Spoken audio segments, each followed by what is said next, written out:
This is the Troll Patrol, live with Justin Freakin. Welcome to the Troll Patrol Live. It's a freaking Thursday, and we're a little bit late because the news just keeps doing new things that Justin's got to cover. The Supreme Court ruling within the last hour that Donald Trump can be sentenced tomorrow. So join us tomorrow morning for the sentencing of Donald Trump in his hush money case in New York City. But we're going to get into how apparently he had a whole conversation with Alito earlier this week.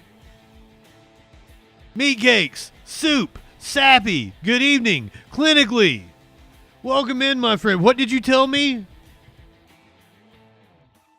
Give me drugs, hippie, is what clinically said to me. Is that a way to talk to me? Give me drugs, hippie? I wish I had drugs.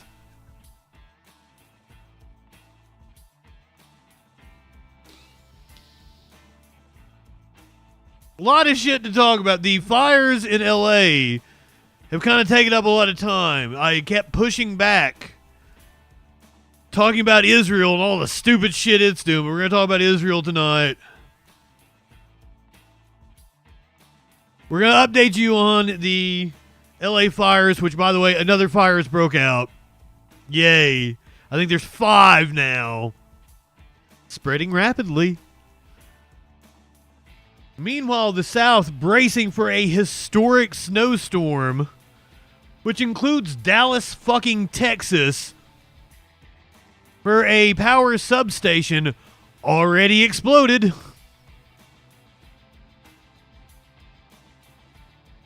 Right-wingers are upset about a clothespin. I swear these people come up with the dumbest things to get upset about.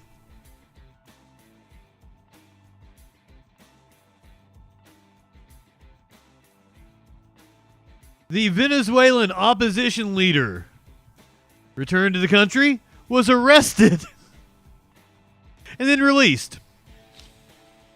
The Pope has some thoughts on Gaza, and for once, I agree with the Pope. Israel blocking a UN investigation into sex crimes by Hamas. Now, why would Israel want to do that? A doctor currently being held by Israel is being tortured. A Quaker group has pulled an ad that it was set to place in the New York Times over the fact that they won't let it call what is going on in Gaza a genocide. Do you remember the Pizzagate dude?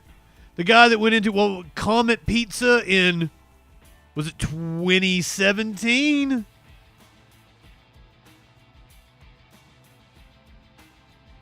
He did. He's been killed by the cops after pulling a gun on them.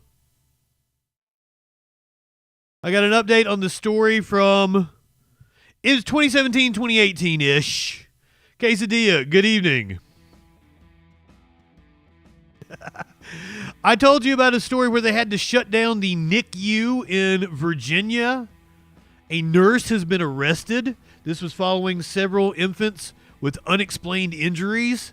The father of one of the by the way, all of the babies were a certain skin color.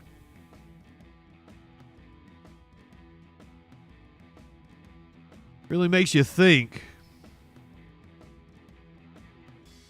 A couple of West Virginia nurses have been charged after a nonverbal patient died from injuries sustained in a scalding hot bath. Police in Nashville have released pictures of several Johns that were found at a makeshift brothel running out of a house. A stranger stopped to help a man who was stuck in the snow. Once he helped him, he robbed him at gunpoint. A man in Japan is in critical condition after a folding chair malfunctioned and impaled his ass.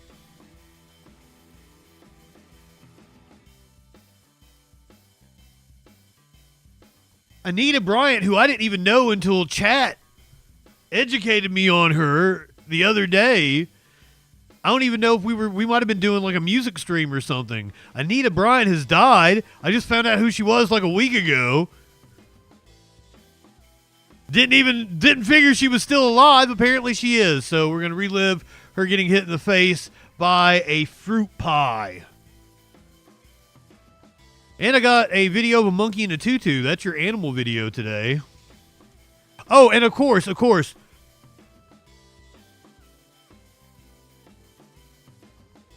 the funeral for former President Jimmy Carter was earlier today.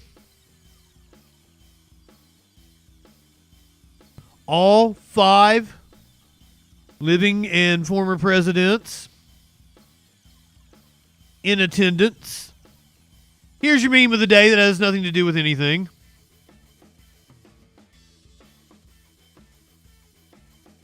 It's a big club, and you ain't in it.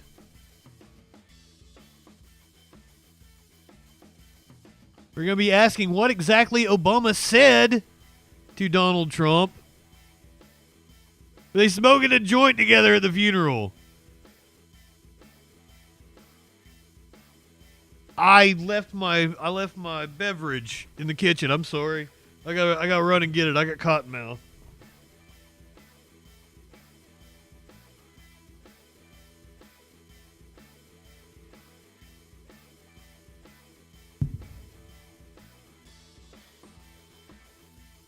I was looking all over for it. All that and a lot freaking more tonight on the Troll Patrol live. Good evening.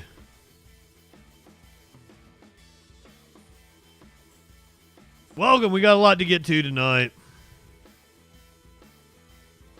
We'll check in on the live shot in LA here in just a second. But we're going to start it off tonight with the explosion that happened right about the time we were getting off stream last night in Fort Worth. In today's segment on what the fuck is going on in Fort Worth.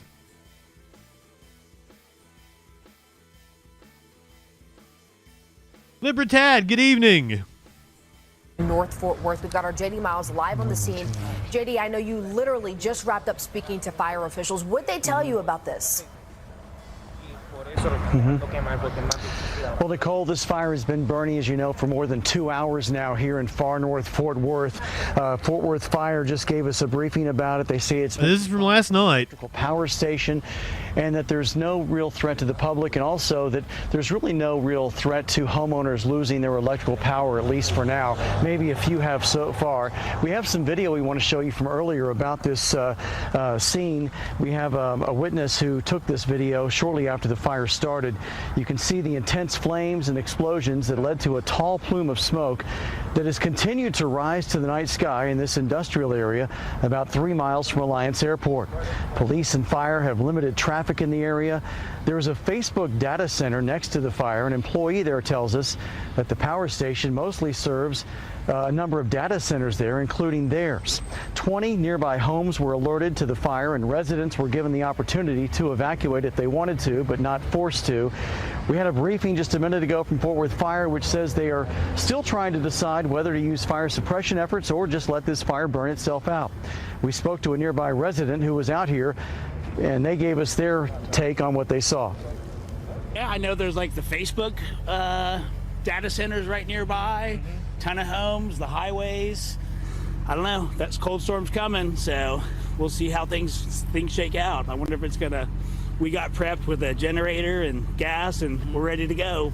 It's almost like you've lived through a snowstorm in Texas before. Now, firefighters during their briefing also wanted to dismiss some social media posts that seem to suggest that this fire may have been intentionally started. They say there's absolutely no sign of that, but they are going to be out here for a while. Again, they say this fire is under control, but an estimated 30,000 gallons of oil are burning in this power station. So they tell us they will be out here for hours, if not into the morning, just monitoring this fire or possibly deciding to put water on it. But at that point, if they do that, then they've got a possible hazmat water contamination issue. So it's a very delicate situation. There's no threat to the public, but there is a lot of concern and a lot of debate about whether or not just to let this fire burn itself out or use water suppression efforts, which could create a hazmat situation. We'll keep you updated here at the Yay! JD Miles reporting live. Back to you. Quesadilla, PP Girl, Soup, DJ Dub, welcome in, my friends. So glad to see all of you tonight. Light one up, tip one back indeed. I wish I could join you. I may have to wait until the other side of the winter storm to be able to go and re-up myself. What winter storm, you say? This winter storm. My state now under a state of emergency. Shows our major winter storm back to the west here, impacting millions, blanketing Arkansas, Oklahoma, North Texas with snow, and it's moving east toward Mississippi, Alabama, all of Tennessee, most of North Georgia, and a good part of the Carolinas as we move into the next couple of days here. Look at this. Snow is breaking out across many areas. It'll be moving our way into the overnight hours, and it'll be in place tomorrow morning. Look at the winter storm warnings in effect for millions from Dallas to Greenville to Raleigh. Just outside of Columbia, we'll see a little bit of snow out of this, and we're far north of there, so you can see the impacts. This winter storm warning goes until Saturday at 7 a.m. when this storm will be already have done by them. Live Super Doppler 4 alert day tomorrow. Heavy snow with ice. The forecast has really remarkably remained steady this whole week. Monday on, there's been slight fluctuations with the timing and a little bit of totals here and there, but otherwise this thing has remained steady. Let me show you what's happening. The numbers don't lie. It is cold outside. We've been in the 30s all day. 40 My hips don't lie. Extremely dry air in place right now. Feels like 35. 42 in Anderson, 39 in Spartanburg, 32 in Asheville. Here we go tomorrow morning. Look at this. Holiday. To 25 to 26 Girl of degrees. the gray. Right around 20 in the mountains. And here we go. Check this out. The snow will begin around mid-morning, and it's going to be snowing all day long across the area here.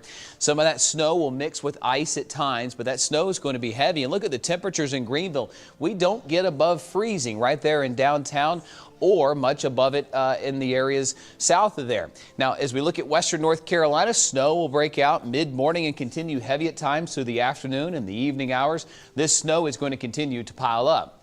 Look for highs to be generally around freezing area-wide, which means what falls will stick. However, a lot of this is going to end up being some ice at times. Let me time it out for you. No action tonight. Tomorrow morning, if you're up early, 6, 7 a.m., nothing more than some flurries. But between 7 a.m. and 9 a.m., that's when it moves into western areas of northeast Georgia, Toccoa, Hartwell, Elberton. Then it moves into the upstate between 10 a.m. Areas west of Greenville now seeing snow. Kids are just shouting up and down, going crazy, right? Here we go as this moves. No, because they're not really going to get out of school. All of us are seeing snow. You'll dismiss early. Lunch. The snow's continuing to come down, heavy at times. Those darker blues would indicate pockets of heavier snow showers. This will continue into the afternoon hours. But notice the pink right here. That, unfortunately, is a little bit of freezing rain and sleet mixing in. And I'm afraid not good. The sandwich that develops tomorrow of snow, then some sleet, then some freezing rain will make this a slippery, slippery surface in many areas along and south of 85. You could get several inches of snow. You're looking at a map, Georgia, North Carolina, South Carolina, that's Tennessee. dangerous. So please be careful walking anywhere tomorrow. Decks, steps, sidewalks, roads, anything will be just complete ice in some of these locations. By 5 o'clock, this storm system's shifting into a lower gear. Not as intense, but that means that ice is going to try to creep up a little bit to the I-85 corridor. Yay! It's still around freezing, so that means what falls is going to freeze on contact, leading to that ice. So please be careful. Not the fluffy, beautiful snow we had earlier. Still on the ground, but being coated with ice at this point. That's not good.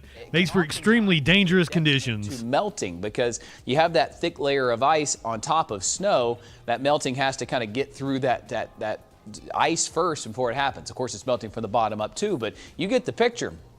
By 11 o'clock, most of us are drying out. By midnight, 2 a.m., we're clearing the skies, and then when you wake up Saturday morning, it's all done, but it's the start of a snow ice day across the area. Here's the way we see the totals right now. Griffin and I have been poring over the models all day, and we hand-drawn some maps. We've been 8 to 12 inches up there in the mountainous regions. Came up with southern Greenwood, Abbeville, Elbert counties a dusting to an inch because there will be a lot of ice mixing in. Generally 1 to 2 inches from Union to Lawrence to parts of Anderson County here. You get into Greenville County here, that's where those totals start to go up. You know, southern part of Greenville County, Moonville, Fountain Inn, maybe 2 inches. But you go up toward Greenville, 4 or so. Spartanburg, 4 or so, 2 to 4 in Gaffney, Cherokee County. You get into northern Oconee, northern Pickens, northern Greenville, northern Spartanburg. Might have picked the wrong Could be 4 inches plus up to 8 inches. news station to the West North Carolina mountains. really cover this because 4 to it's 8 inches looks like a good up bet. in Tennessee where they're really going to get hammered. Rutherford and Polk counties. Up here in the higher elevations, West and mid Tennessee. this looks to be the real sweet spot for almost a foot of snow in northern Franklin, parts of Bryson City, Haywood, Jackson counties. This is going to be a lot of snow up that way. So the timing is relatively remained unchanged. Mainly dry first thing, but light snow begins to arrive and it picks up and it starts to stick upon actually falling. Friday afternoon, we got heavy snow spreading east. Accumulations begin to grow and those roads become hazardous. Going into Friday evening, we got heavy snow mixing with ice. That's when you get that sandwich, right? The snow, the ice with the sleet pellets, and then that glaze of ice with freezing rain. That's my concern as we get really icy in many areas along and south of 85. That could make roads impassable in some locations, as well as your sidewalks, your decks. So when you're walking the dog to go out and do their thing, right? Please be To go out and do their thing. cold with a few clouds on Saturday morning. Make sure they wipe their ass. There will be some melting. I'm expecting a high of 38 on Saturday, but it will refreeze quickly with the lows I'm looking at here. So here we are, live super. I'm going to flip it over to a national Fox weather. They are in downtown Nashville currently. Closed except for like a couple places, and it was like if you had a side-by-side or a truck, that's how you got there, because it was really rough to be driving around in a sedan trying to get through the roads because it wasn't either iced good enough or plowed good enough. So I guess the big story is we'll see how many people decide to brave the weather. I think really it'd be a little bit dangerous. Stay in if you can. Interstates, the highways, everything has been kind of preemptively treated over the last couple of days. TEMA and Tennessee Department of Transportation have specifically put emphasis on those major roadways, but also on some areas that get a little bit windy, especially for South Tennessee, where we could be looking at a little more of that mixed precip coming in. I think Nashville, we're okay on the mixed precip side of things. Maybe we get a brief moment where we could get that kind of filtering in, but overall it's going to be primarily snow. With the briefing that TEMA did just yesterday, their comment was, thank goodness that it is snow, because when ice gets factored in, that's when it becomes super, super dangerous, especially for travel. The snow right now is getting people in Nashville a little more excited. So freezing rain falling across the Atlanta metro area currently. And then again, back in 2022, 2016, they had a decent amount of snow. So it's somewhat becoming a little more of a regular thing here, and they seem pretty well prepared. So for the timing of this, it really is, again, hunker down Friday and Saturday. Then we start to look at maybe some ice concerns going into Sunday, Monday, not because we're getting any mixed precip in the region, but because that snow melt when it becomes a little bit above freezing and then refreeze when the temperatures drop to a little bit below 32. So once the roads get clear, we should be good for that ice threat. But for some of those rural roads that don't have those plows and road crews coming in, that's where the black ice could be a bit of a concern to finish out the weekend and into early next week, Kiana. And it's going to be Trying to stay warm, Josephus. That's all we can do right now. Let's take a look, live look at the snow falling in Texas. I believe this is the Fort Worth area. Once again, what the fuck is going on in Fort Worth? It's snowing.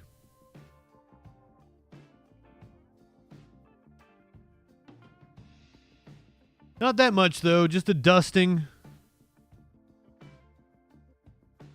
Doesn't look like it's sticking to the roads, but in areas like Fort Worth, where they don't see a lot of winter weather, it's difficult for those kinds of municipalities. They're not prepared. They don't have the stockpiles of salt that an area like, say, up in Virginia would have, because they're used to having snow come through. It's kind of a rare event in Texas. People don't know how to drive on snow in Texas. So it makes for much worse conditions because the municipalities aren't prepared and the drivers aren't used to it.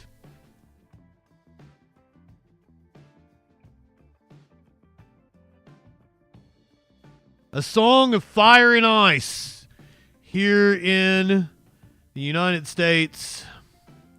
I think we're in the middle of a press conference going on currently in Cali. We have a new fire called the Kenneth Fire. 78. There are currently 5,316 structures that were damaged or destroyed.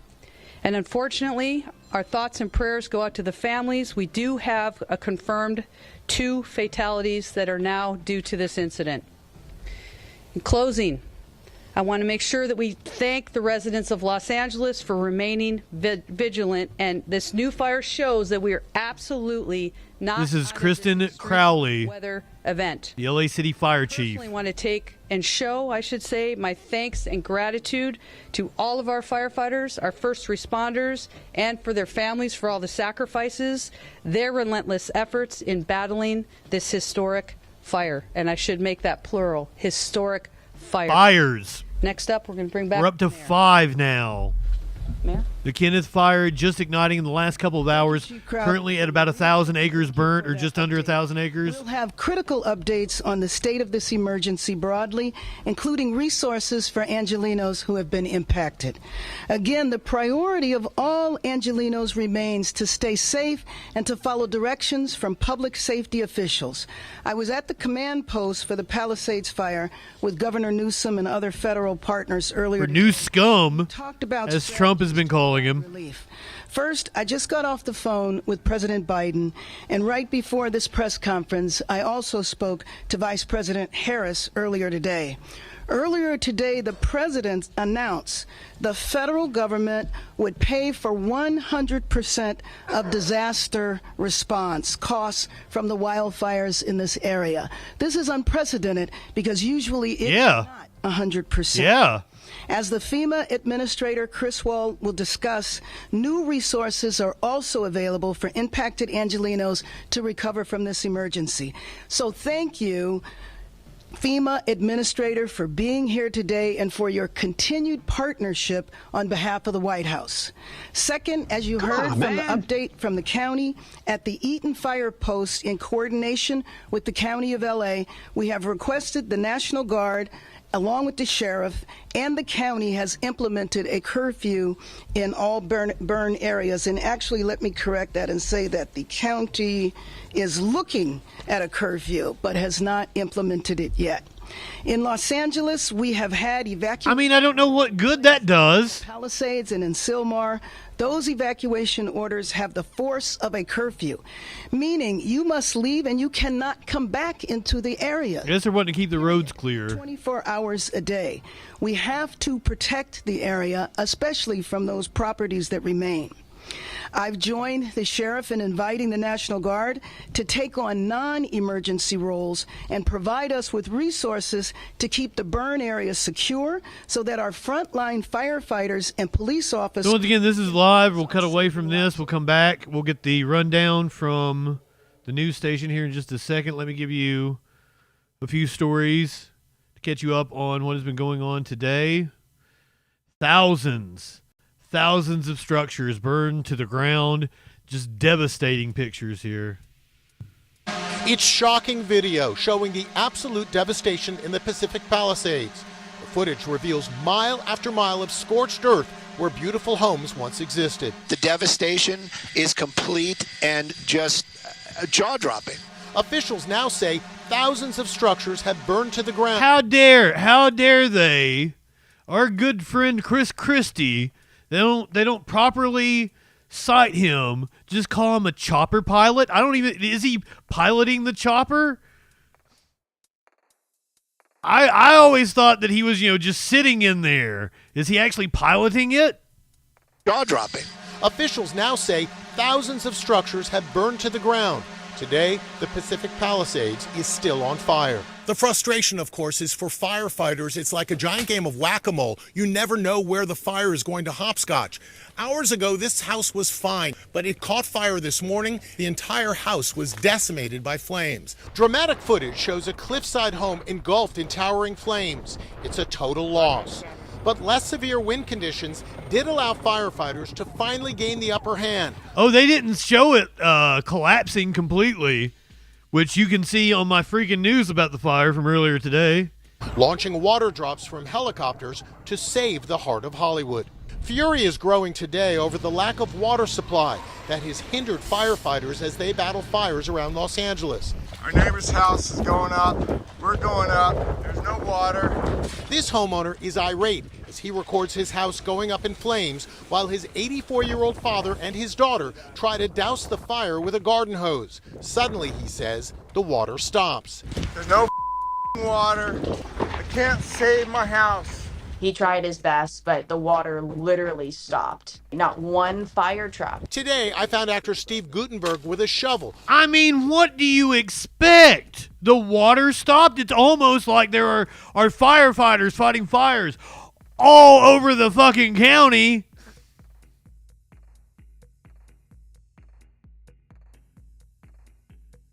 Not a fire truck anywhere. I don't know. Maybe they're fucking busy, dude. Putting out hot spots on his neighbor's property. When I grabbed a hose to help, I discovered no water. Well, there's no water. Steve, there's no water. Was the water turned off recently, or is it just no pressure? There's no water at all up here. At a press conference, LA's Mayor Karen Bass was hit with a barrage of questions about reports of fire hydrants running out of water. The water problems are a little better now because the winds are such that we can go up and have the air support. And you know that was the reason that the devastation was so bad, the unprecedented wind.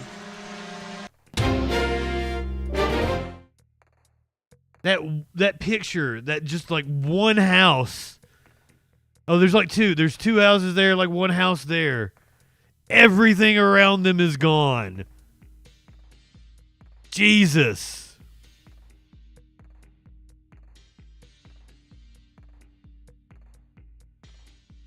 The news is still on. The press conference is going on. Let me show you. They mentioned the air support and the water dumps. They did not show you the coolest water dump from last night. I mean, if you can call it cool.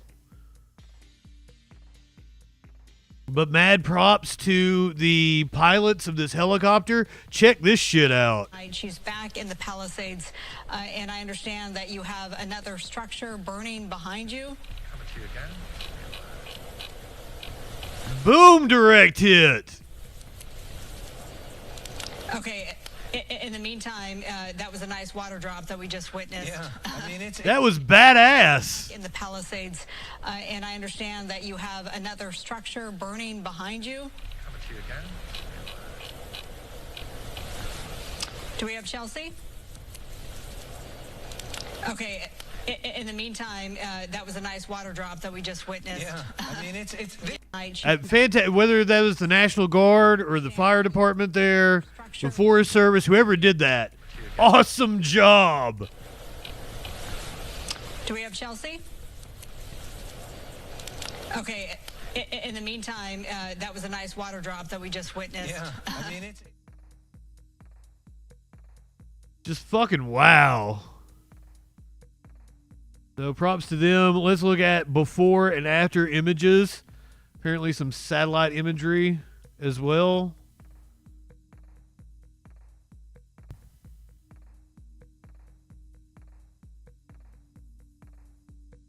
Everybody keeps talking about National Guard, and I like, what exactly would their job be at this point?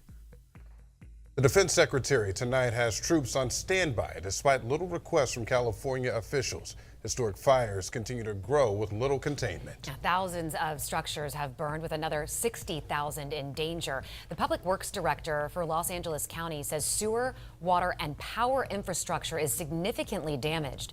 Ashley Sharp shares the story of a couple attempting to save their home for a second time in 2 months.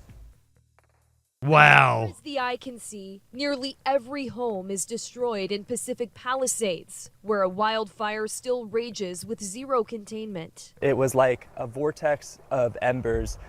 There was no oxygen. I couldn't breathe. I barely even made it to my car. I mean, some people are saying I'm lucky to be alive. Alec Gellis tried to defend his girlfriend's Malibu cottage after saving it during December's Franklin fire. This time, he was unsuccessful. It's just not real. I mean, a month, less than a month, my lungs weren't even better from the last time. The Eaton fire, still also sitting at 0% containment, has destroyed much of the city of Altadena, California. Around you, there's destruction everywhere you look. Satellite images show the before and after of what was a vibrant community. We are lucky. Juan Zaranza ignored evacuation orders so he could shower his home with water. Because I don't want to lose my house. This house is 140 years old. Others weren't as fortunate. I just wanted to see if anything's left. We have just whatever we're wearing. We're wearing the same thing for the last 2 days. 2 new fires broke out Wednesday night. The Sunset Fire erupted in Runyon Canyon Park in the legendary Hollywood Hills. Crews were able to stop its forward movement. Our house, you can tell it's next, and we're getting out. And over the hill in Studio City, a fire off Ventura Boulevard destroyed several homes before firefighters knocked it down. But the danger is far from over. Yeah, there's the everything out house collapsing. We're going to move through this and continue to support one another. While the Santa Ana winds have substantially diminished, another round is expected later today into Friday. Ashley Sharp, CBS News, Altadena, California. Nicole, are you okay? Are you having some problems? You've got poopy shat up your butt. You very much need to wash your ass. Life is too short to walk this earth or a crusty asshole. Wash your ass.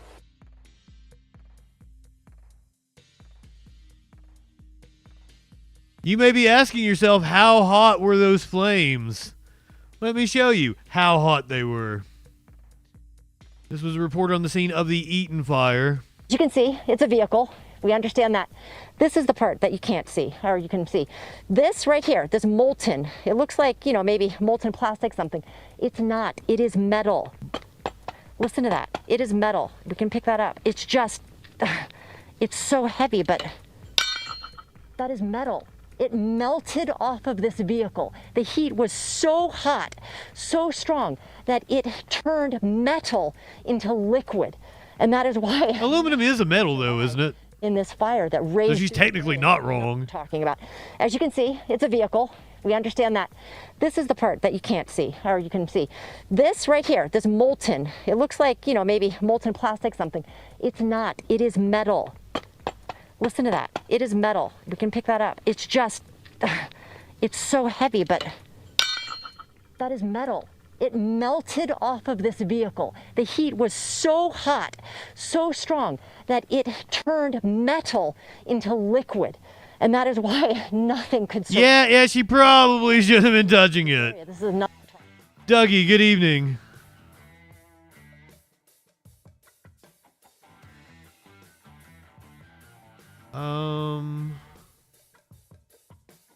Apparently they ended their live feed when they left the press conference. No, they're still on the press conference. Currently, Senator Adam Schiff speaking at this press conference. Before I bring up our supervisor, let me just acknowledge City Councilman John Lee. He wanted to be here today, but because of the latest fire, he went to that situation. Supervisor Lindsay Horvath. Lenny, good evening. I'm sorry I did not make it up early enough. And I really would have liked to have made it up early today, since I need to be up tomorrow for the Trump sentencing.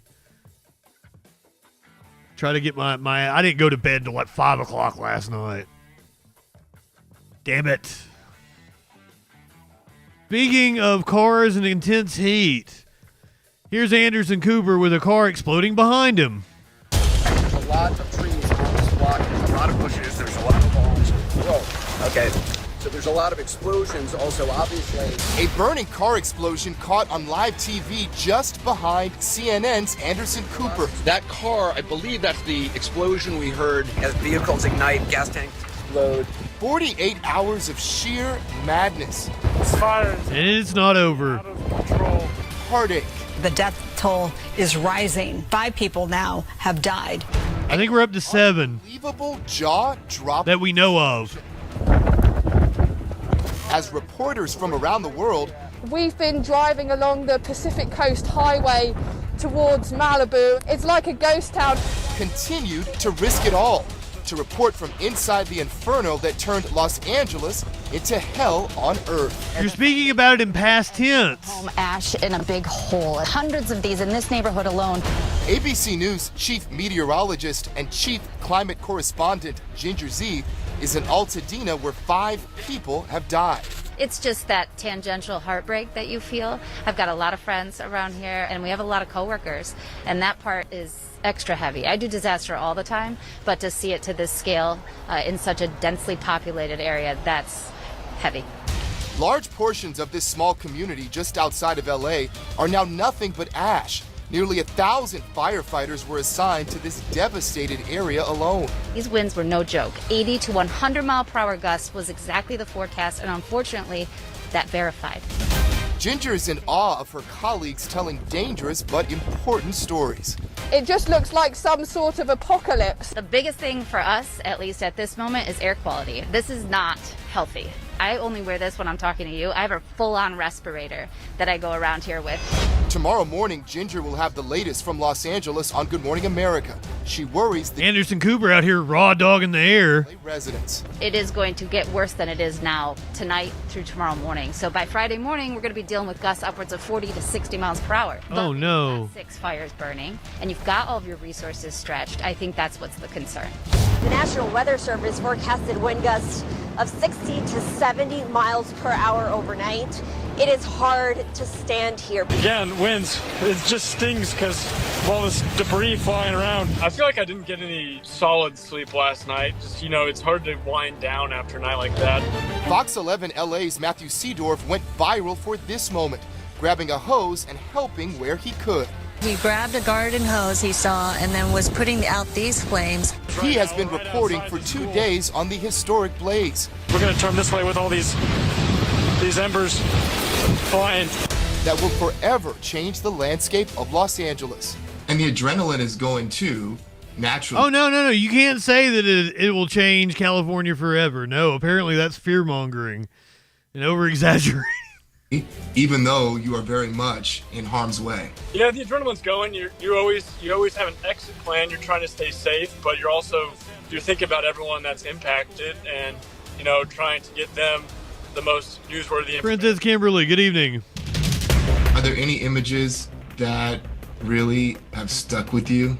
I just think last night we were driving and every building is on fire. I know my wife had a candle on in the house when I got home last night, and I looked at that and I was like, I can't do a candle right now. What do you want people at home to know about journalists who have been given this assignment?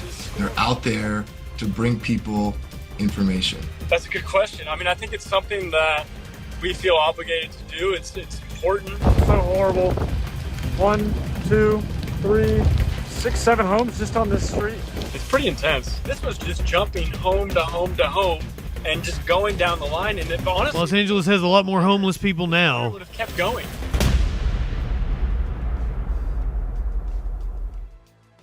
It's heartbreaking. Going back live to ABC 7. They're at the press conference that's currently going on. 985. You can see a live shot there on the right. 990. I believe they're Our county is doing showing the Kenneth fire to respond to these fires and to work towards containment. But please continue to follow Drake, good evening. orders and stay You vigilant. sure you didn't throw out a cigarette butt or something? Walk away from everything that you have invested yourself in. But if you don't, it puts us all at risk. Please. People keep talking about arsonists. I saw somebody say that there was a transformer. Something like a transformer is what I would only way we get through this. Bet money on. We will protect our community. That's what triggered the fires in Maui that we covered. What? Was that last year or the year before? I don't even remember. I'd like to introduce LA County Fire Chief, Deputy Chief John O'Brien. Good evening, everyone. My name's John. Lori, good evening. Deputy of Emergency Operations for the County of Los Angeles Fire Department. Yeah, you're no fun, Drake. An update on the Eaton fire affecting the communities of Maui was last year. Okay. Pasadena, Sierra Madre, Arcadia, and Monrovia.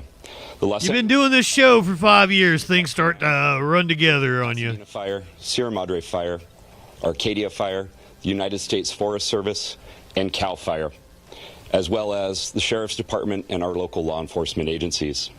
The Eaton fire is now over 13,609 acres. Wow. It remains 0% contained.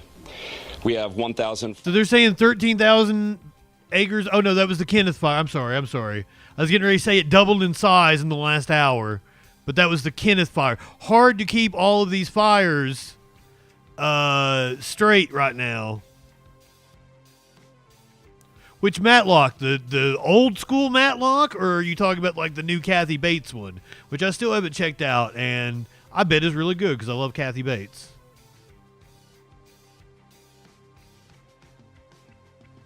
Matlock's a great show, man. Andy Griffith was the shit.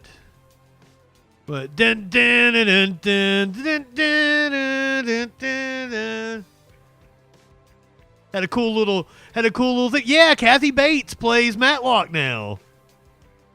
I think it's HBO or Showtime, or maybe it's Hulu, or I don't know. I pirate everything. I haven't pirated that yet though, but I should. If you were out in the California area, I saw firefighters were saying that people were sending a lot of like snack food to them, chips, candy bars, shit like that, and they really appreciated the gesture. But if you want to send them food, please send them stuff that's nutritional, because they're out there. The one I saw speaking said he'd been out for 48 hours, barely got to eat, needs something with protein, needs some fresh fruit. So if you were wanting to donate to firefighters that are putting their lives on the line to fight this blaze, wokeness confirmed.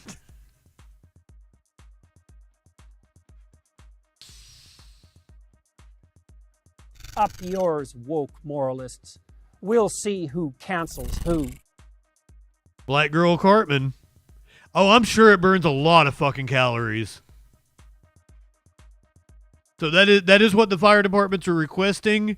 If you have it in your heart, order them some fucking pizza. But that also goes in like, are there pizza places around the fire departments?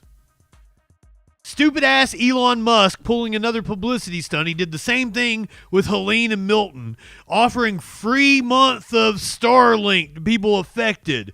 The problem with that, because I had Curiouser check into it because she was without internet during the hurricane.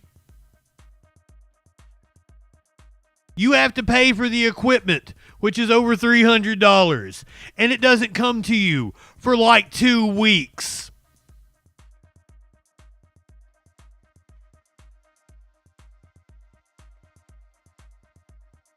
Now, I told it was like a weather chasing site on Facebook. I was like, stop promoting Elon Musk's PR. Stop sucking this dude off. This is just bullshit. He's like, well, I was able to get it turned on in 5 days, and I went to Home Depot and got my equipment. I'm like, oh yeah, the people of California can just drive down to the burnt down Home Depot and get some fucking equipment and wait 5 days for it to be turned on.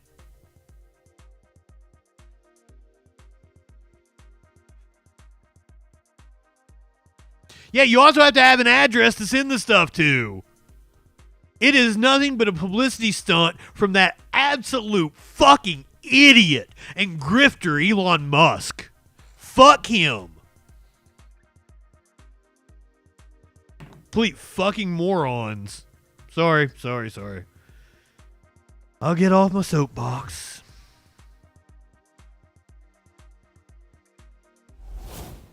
Now's probably not the time to be thinking about this actual problem. But if you are in California, you're going to be wanting to file insurance claims. If you've still got fire insurance.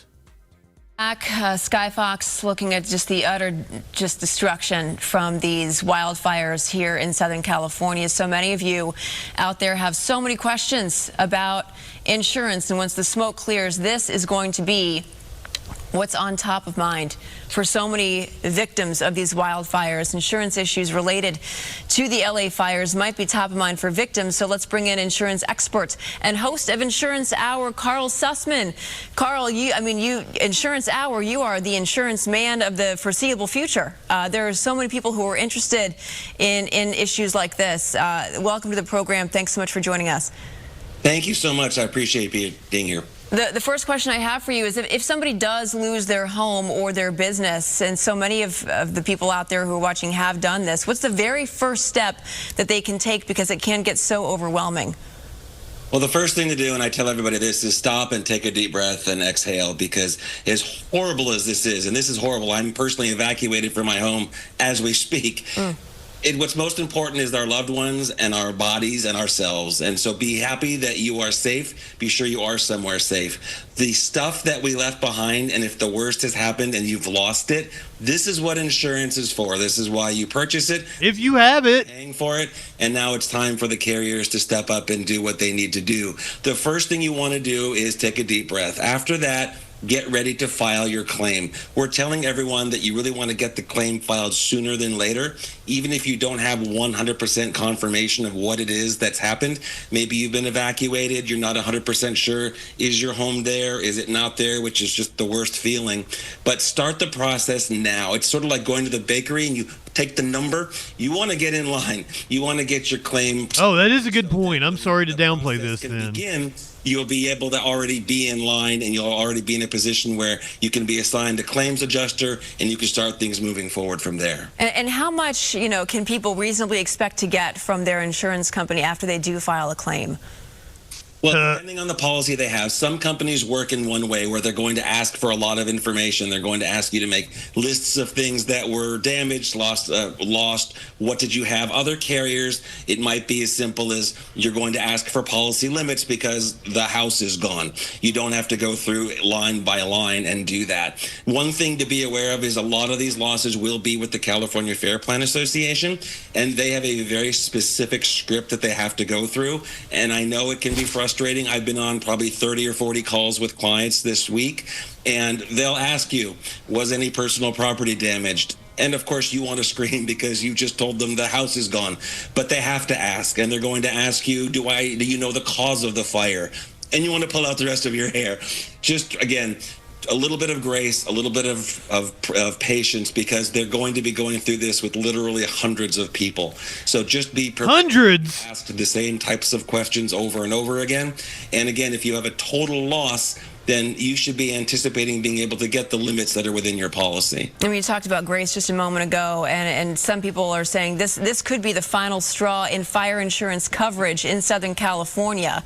Already before this, State Farm dropped 70% of its policies in the Palisades alone. That's more than any other zip code in the state, because they knew that this area is considered high risk. What are people to do here?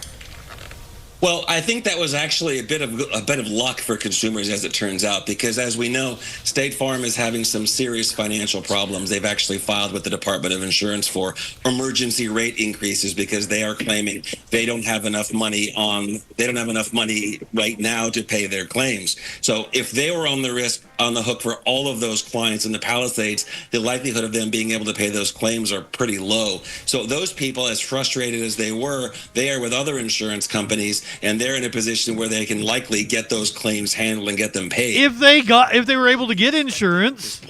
So, fortunately, all of these new regulations that the Department of Insurance has been talking about since September of 2023, if you can believe it, finally became law in December. So what I think is going to happen is now the industry, instead of being in a position where they're saying, oh, we're just done. This is just ridiculous. There's no coming back from this. I think because of the new regulations that are in place, there is a path forward. So I think what we're going to see is the industry stepping up and paying some really, really big bills. And then based on these new guidelines, they're going to be reshuffling how they underwrite, how they price, how they discount, all those sorts of things. And areas that are higher risk for fire are going to be higher premiums to pay, and areas that are lower risk for fire are going to be less expensive. If your fire insurance dropped you, what do you do now? Because so many people who just lost their homes are facing questions like this, and they have no idea what to do.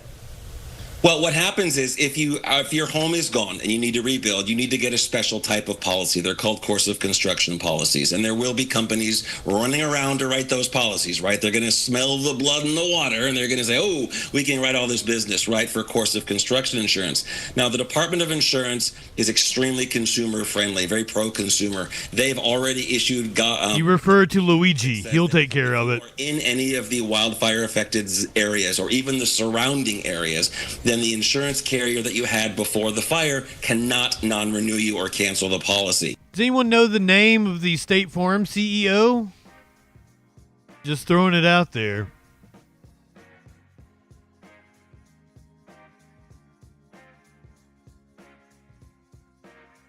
Back to the live feed out of ABC 7. Detained, you will be arrested. Girl of the Great, I'm out. Up to no and I don't have any. Mayor said we've all talked to. And it'll probably be the other side of the winter storm before I'm able to go get some. We'll prosecute without. I would love to light one up, tip one back. Please make sure. Light one up seems a little. And just going back to the curfew for clarification. A little weird to say right now.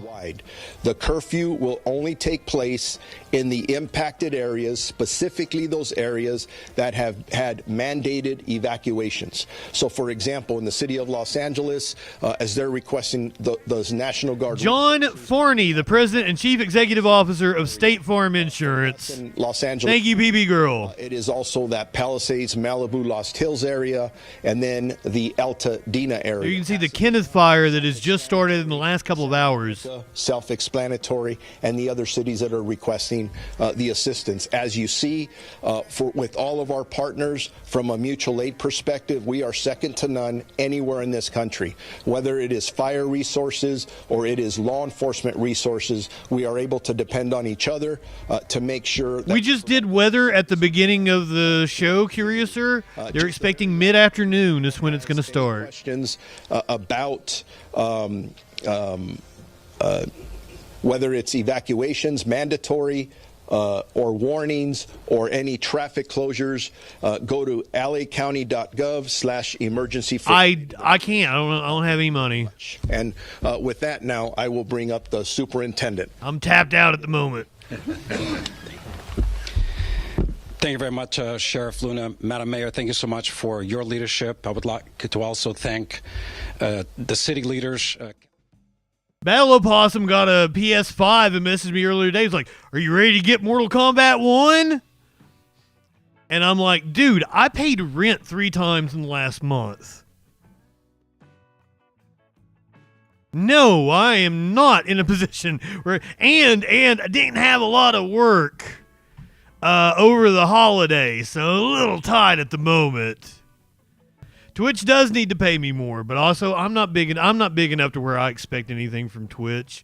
But I mean, hey, I'll probably get another $100. I get about $100 at the moment right now from Twitch every month. That's good. That's a nice little thing. It's nothing to sneeze at. I'm almost to be able to cash out on YouTube. Go like my shit on YouTube. Help me get bigger on YouTube, guys.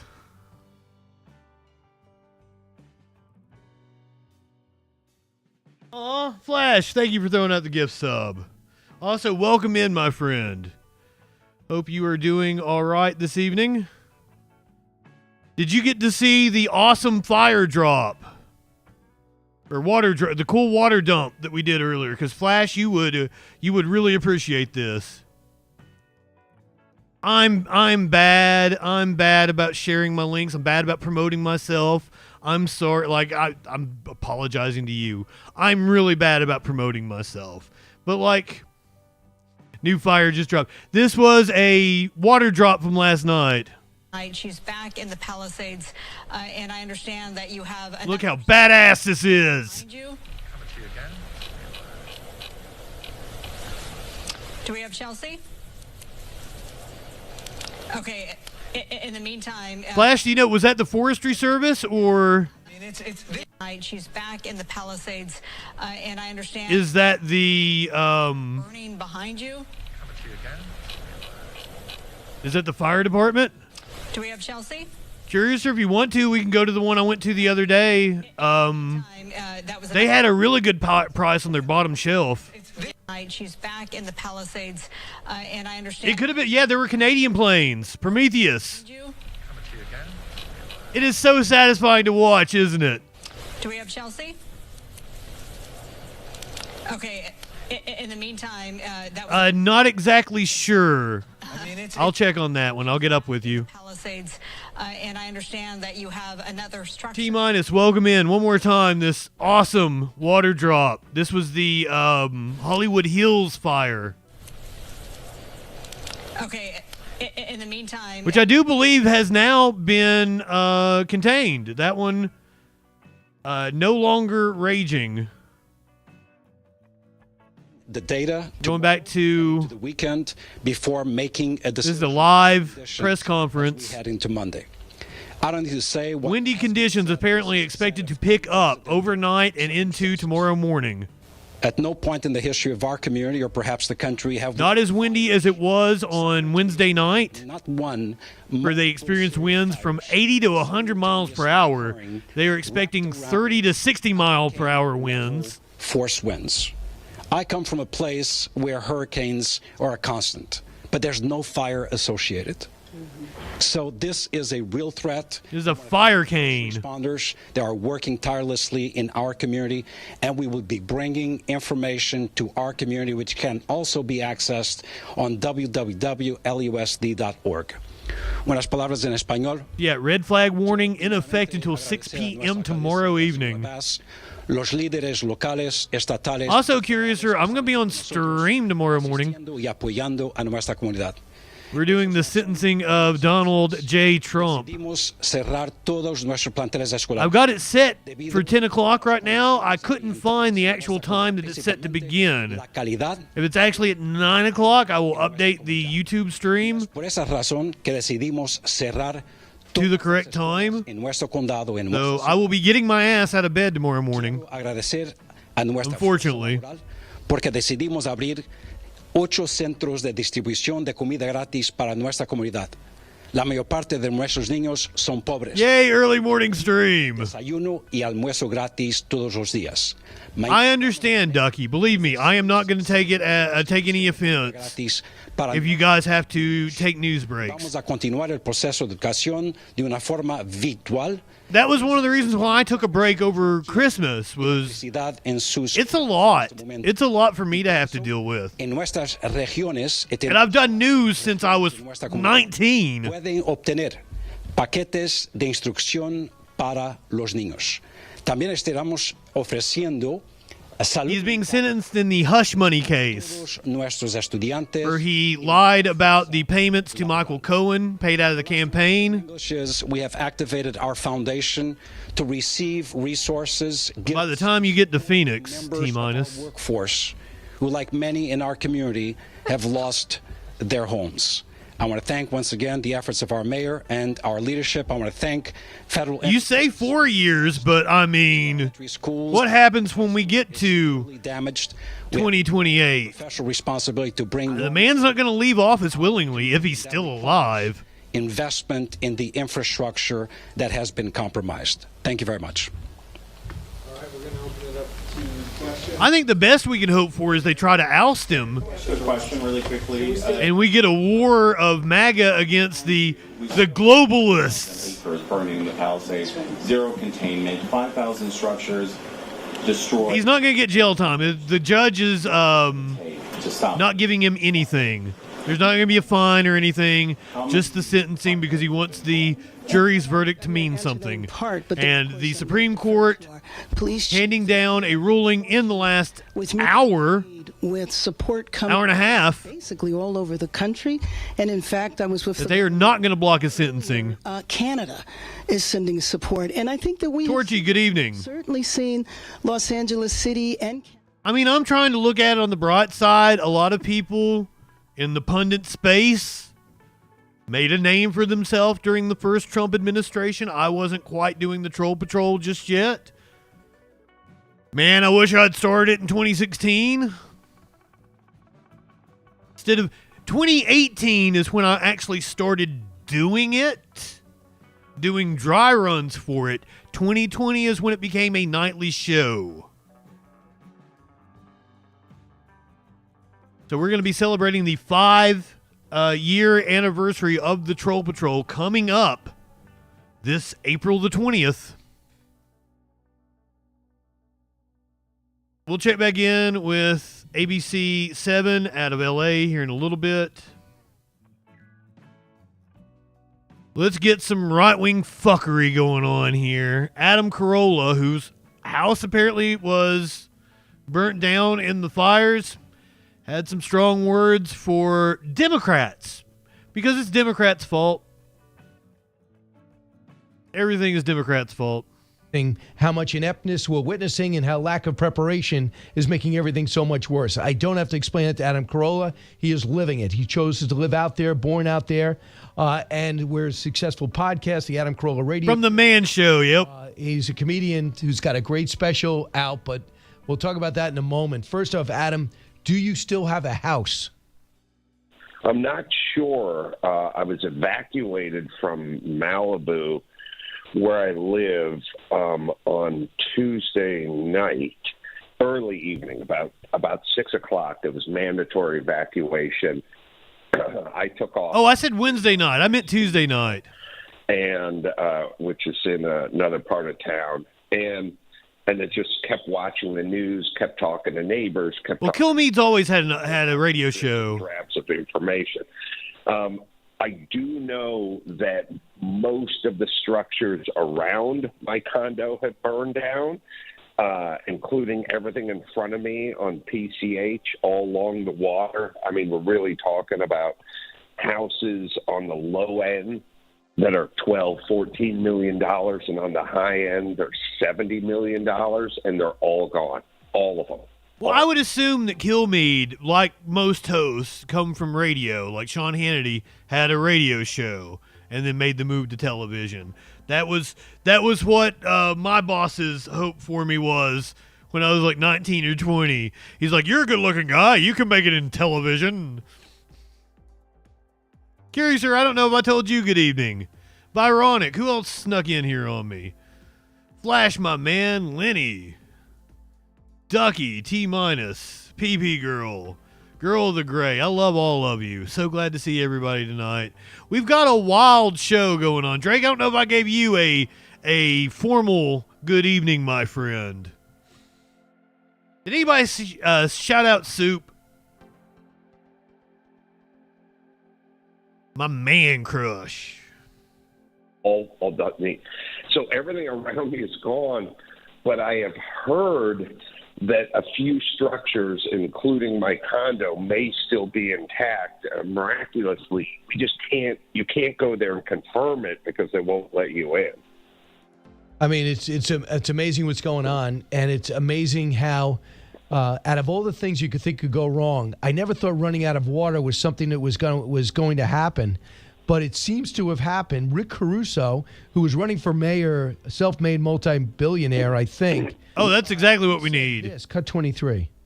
You have mismanagement of resources, and you don't have the right leadership making the right decisions. They clearly were not prepared for the kind of fire that was going to be coming. But in Los Angeles, we got warnings days ahead of time, catastrophic winds.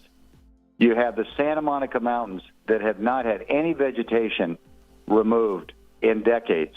So you had an enormous amount of fuel. That combination alone should have warned everybody in the city that we've got to be over-prepared for this. And they weren't. Yeah, but didn't Chank and Anna vote for Rick Caruso? The hydrants, from what I have been told, ran out very quickly. And the city was not replenishing the reservoirs for these gravity flow hydrants. It's a nightmare. But it all comes down to the right leadership, making the right decisions. Wow. And having the right systems in place. It's frankly not that complicated. Your thoughts, Adam? Well, yeah. I mean, we don't do any of that in California. We're fixated on having the first, lesbian or the first black or the first gay lesbian black who's running the fire department. God damn. So, I mean, we're all, here's what we do. It's like every city who announces their sanctuary city. They announce their sanctuary city, and then what? Nothing. And then somebody gets dropped off, and they go, what do we do with these people? We don't have the resources for this. He said black with a hard R. Yeah, it felt very racist. Exact same mindset. We just talk about this stuff like everyone deserves a seat at the table and that no child should go to bed hungry, and then we do nothing. It's all just talk. That's how we do it in Los Angeles. And then when something happens, we don't know what to do. And then at some point we'll announce it's unacceptable after it's done. We just go, it's unacceptable. And that's how we roll because we're incompetent, but we basically run on good. Oh, yeah, Corolla's always been a chud. Are great until the S goes down, and then we got nothing. Oh, Kilmead's standing up. Adam, this was you talking about this problem in 2022 on another network. He's got Kilmead riled up. I want to talk about my white privilege so badly. Carl Stonia, thank you for being a freaking follower. Fire station in North Hollywood. I was 19. I was living in the garage of my family home. My mom was up there in food stand. We're in the middle of this fucking fire shit, and he's promoting Corolla's stand-up special. Hey, IBS is no laughing matter. No, a lot of radio hosts actually stand up. It was one of the things that they always got on to me about. It was like, they want you to stand up because you sound more alive, more animated when you stand up. I'm like, have you seen me? Do you really think I need to stand up to sound more animated?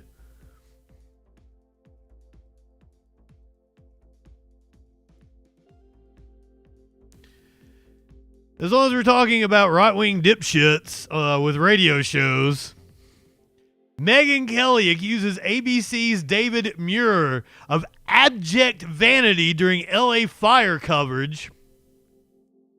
The former Fox News host turned Sirius XM podcaster complained that people are dying and he's worried about how svelte his waist looks. Now, you might not know what she is referring to here. This was shopping, a place to eat. Tonight, as you can see here behind me, it's been completely wiped away. There are still flames. As he turns, you notice that there is a clothespin on his back.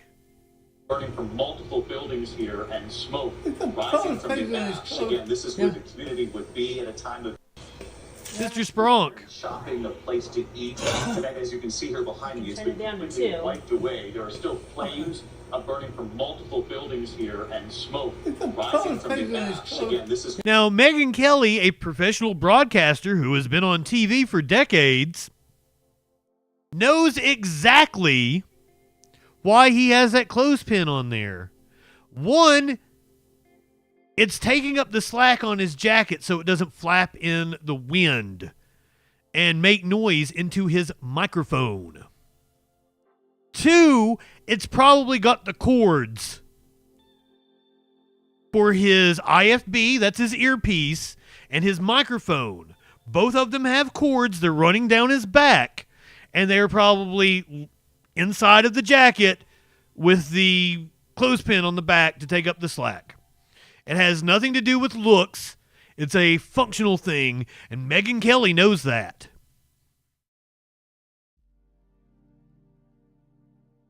But still, The abject vanity. Why is he wearing a pretend fireman's jacket to begin with? Because he's an actor performing a role, which makes the waist-clenching clothespins in the back perfectly on brand. People are dying, losing everything, and he's worried about how svelte his waist looks.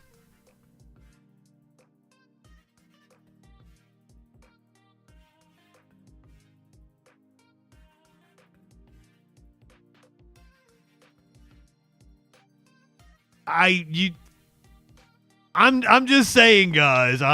She puts on makeup for radio, but she has a video component. Wearing the yellow jackets with the reflectors is because of high visibility. That's one reason why they'd be wearing the fake fireman's jacket.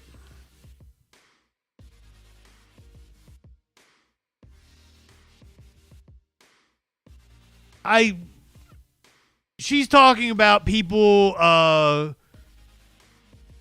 going on about nonsense, and it's also fire retardant. Yep.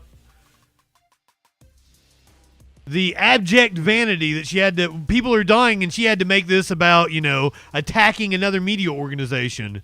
So let's go to this is live. This is live from ABC 7. Deaths could grow.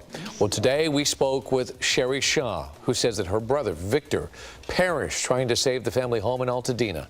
She was able to escape, but when she returned, she made the grim discovery that her brother had not survived. He died in the front yard, still clutching a garden hose. Oh, God.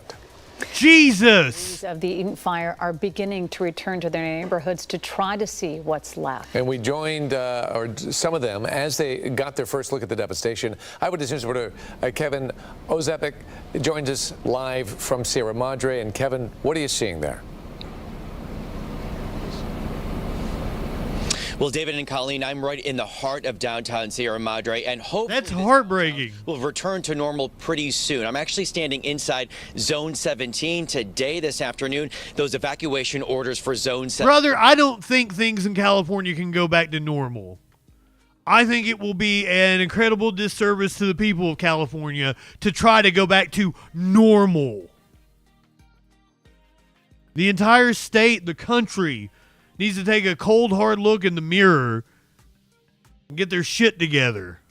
Zones 1 through 16 are still in effect, but today we actually got to take a look at one of those communities still under this evacuation. 0% contained still. This was also shown to us during a police escort as we went up North Auburn Road. We wanted to check out this road because we had some good indications that damage along that road could be pretty severe. Once we got to the very top of that road, on the top of the hill, this is what we saw. A home that wasn't just burned to the ground. It really looks like it was... Good evening. You couldn't recognize anything inside of that home other than that metal safe. We're told from neighbors that an elderly man did live inside. They actually had to go get him. They had to tell him the fire was coming to get him to safety. Now, what you're about to hear is from this couple, the Murphy couple. They live next door. Their home is fine, but of course, they saw those ferocious flames take the home of their neighbor. And we sat and watched on our phone as the flames came down the hill. And honestly, it was moving so fast that it moved past our home really quickly. But as it moved down here, you could see just boom all of a sudden. We couldn't see this home on the camera, but we were here, was happening. And it burned for a long time. Did you alert him? You said this is an elderly man who lives here. We did about a half hour before the evacuation orders. Because he was settled in for the night, and we had to make him aware that all hell was about to break loose. He was not aware of the fire? He was not yet, no. But then he was. So, yeah. My last question before I let you guys go. What do you make of how these fires hit some people so hard? The randomness is just... it's inexplainable. The randomness, I don't know how else to describe it, how one house could survive and one right next to it go, and we're proof of that. And we've seen that randomness all over as we survey the damage. Earlier today, we were over in Pasadena, and you could see one street where almost all of the homes are utterly destroyed, but one home perfectly still standing. So despite all this devastation, there are some homeowners who are very, very lucky. Reporting live in Sierra Madre, Kevin Ozebek, ABC 7 Eyewitness News. There's a post going around that says no one is trying to fix the problem. everybody is just trying, or the problems, everyone is just trying to earn enough money to where the problems don't affect them. Holy shit. That is exactly what's going on. Says there was a wall of fire already consuming his neighbors' homes right across the street. He says he and his brother, who was also a firefighter, were able to borrow a fire hose from a nearby fire station to save his home, his mother's home, and 2 others. He describes what happened. It was pretty much a wall of flames.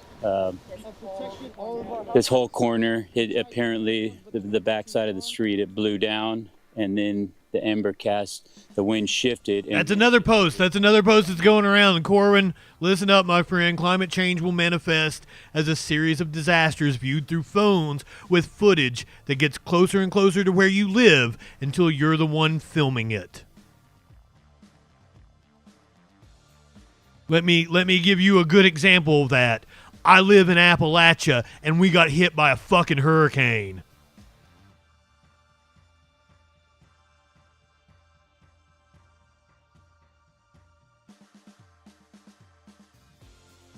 Technically, the flooding on the backside of the hurricane.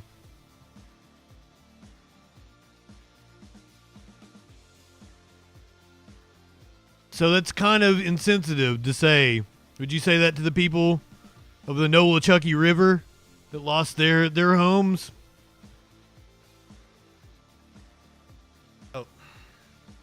Sophie Flay is in studio with more on resources that you need to know during these very difficult times, Sophie. Yeah, a hurricane that made landfall in the Gulf. In that press conference from the LAUSD superintendent talking about grab-and-go meals for families, and there are a number of resources for victims impacted by these fires, whether it's food, water, a place to charge your phone, your devices. And we're not even bringing up the fact that the tornado alley has moved north and east. People in Illinois, they're not prepared for tornadoes every year the way somebody in Alabama is. But guess what? It's happening now.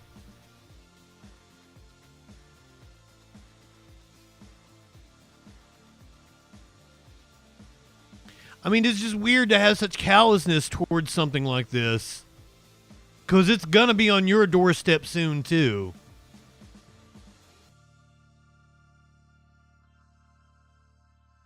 It's not a rare chance now, Corwin.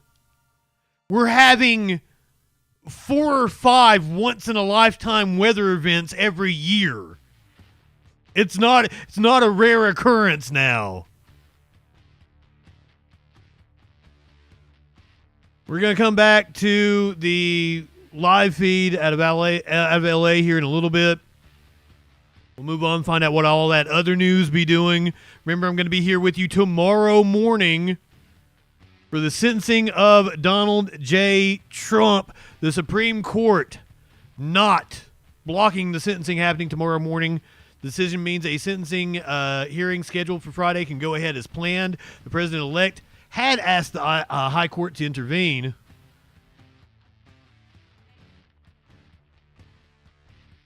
The Supreme Court on Thursday rejected President-elect Donald Trump's request to block criminal proceedings in his hush money case in New York, meaning a sentencing hearing scheduled for Friday can go ahead. The decision on a 5-4 vote with 4 conservatives dissenting meant the conservative majority court changed course after having previously handed Trump 2 big wins last year. Trump is set to return to the presidency on January 20th. We'll be here for that as well.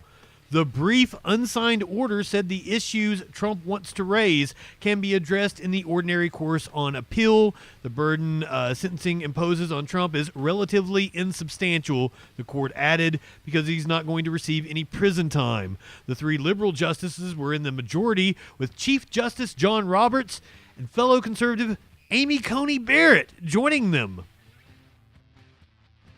Trump said he thought it was a fair decision and alluded to further action he may take. We're going to appeal anyway, just psychologically, because frankly it's a disgrace, he said in response to a question from a reporter at Mar-a-Lago, going on to criticize the case against him. While the appeal to delay sentencing was struck down by the Supreme Court, the highest court in the land, Trump could still attempt to appeal the verdict itself.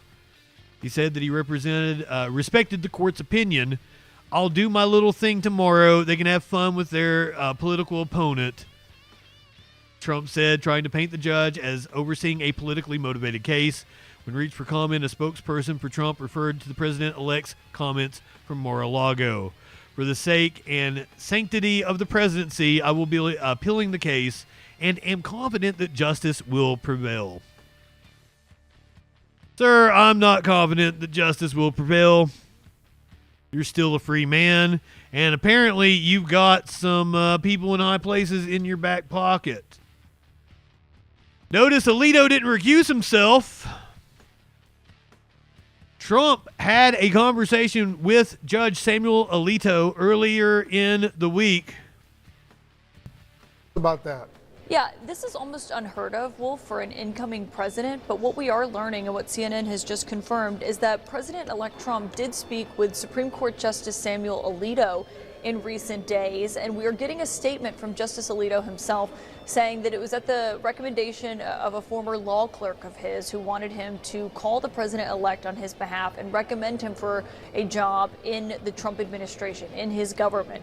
Now, it's unusual for Supreme Court justices to call and make recommendations on behalf of their former clerks. That's why half of them go and clerk in the first place, so it can help them, of course, with job placement. But what makes all of this so unusual, Wolf, is, of course, that call came one day before Trump's legal team filed that emergency appeal to the U.S. Supreme Court to try to delay his sentencing that is scheduled in the New York Manhattan hush money case this Friday. So far, his appeals there have been unsuccessful, Wolf. And I should note that in a statement from Alito, he said that they did not discuss that emergency application attorneys filed today. And he said, I was not even aware at the time that such an application would be filed. I should note, Wolf, we did have an idea generally that Trump's team was going to try to file. Of course he was. If they did not succeed with New York courts. But Alito is saying right now that that was not discussed, despite the fact that they did have this unusual phone call this week, Wolf. All right, Kate. Why you guys gotta step on my dick like that?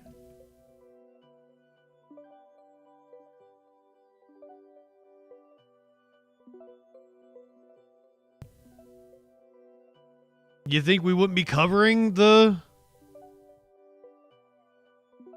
whole situation with the five presidents all in the same place at the same time earlier today?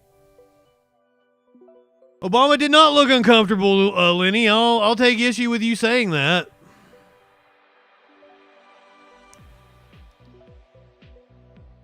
Don't believe he looked uncomfortable at all, to be honest with you. It's a big club and you ain't in it.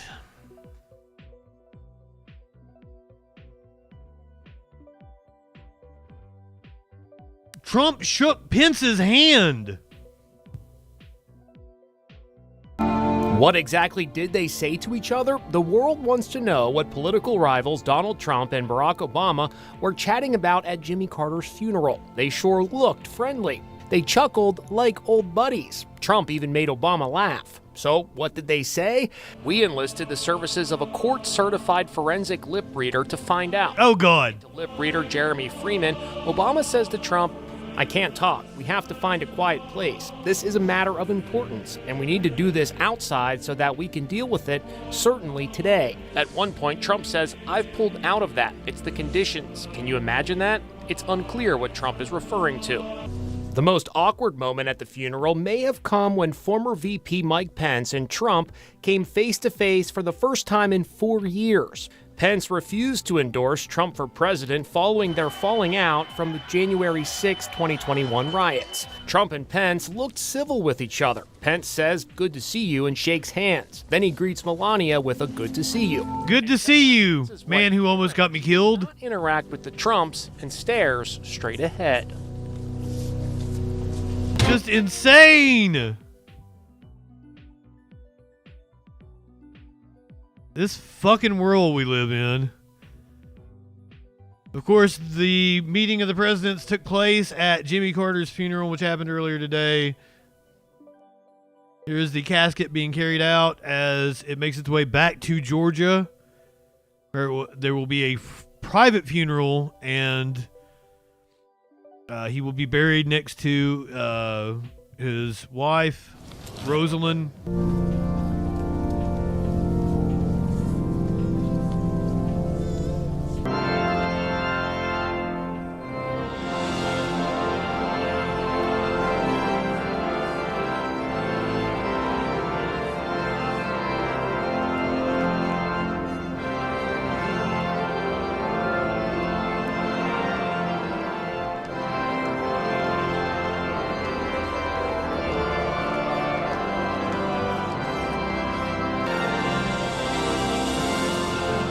Depends on the topic, PP girl. As with most people, it's a mixed bag. If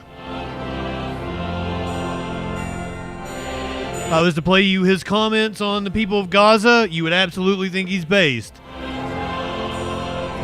If I told you that he privatized the railroads, you would think he's not very based.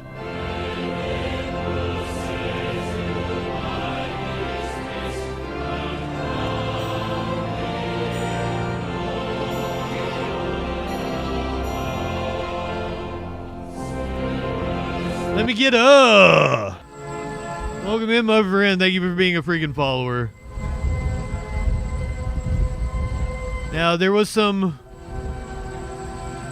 drama as they were carrying out the casket.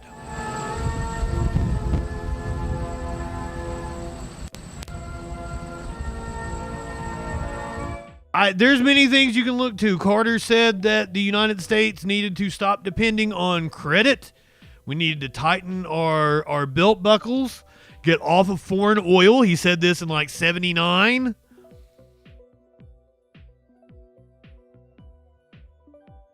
He installed solar panels on the White House while he was in office. Took climate very seriously. But also helped usher in the age of deregulation and was the start of what they call the new neoliberal order. It's a mixed bag. Apparently, a soldier fell down during the funeral. A soldier falls to the ground during President Jimmy I've been there. funeral service. A little too much to drink. Another soldier drags him away as he seemed unresponsive. Oh, God! The man appeared to wobble on his feet. It happened during the motorcade arrival at the National Cathedral in Washington, D.C. The service for the 39th President of the United States caps off 6 days of remembrance for Carter. He died on December 29th, 2020. Was the soldier okay? President Joe Biden delivered Carter's eulogy. Throughout his life, he showed us what it means to be. And somebody just drug him out. Of good works, and a good and faithful servant of God and of the people. Carter will be buried in his hometown of Plains, Georgia, next to his wife, Rosalind. Information on what happened to the soldier is unknown at this time. This is Inside Edition Digital. Well, gee, thanks a lot. That's what we really want to know. Is he okay? A soldier falls to the ground during President Jimmy Carter's funeral service. Another soldier drags him away as he seemed unresponsive before collapsing. He might have hit his head. You should have not drug him like that. Yeah, they're not really helping him. Like, oh, let's get you out of the way so we can keep the pageantry going here.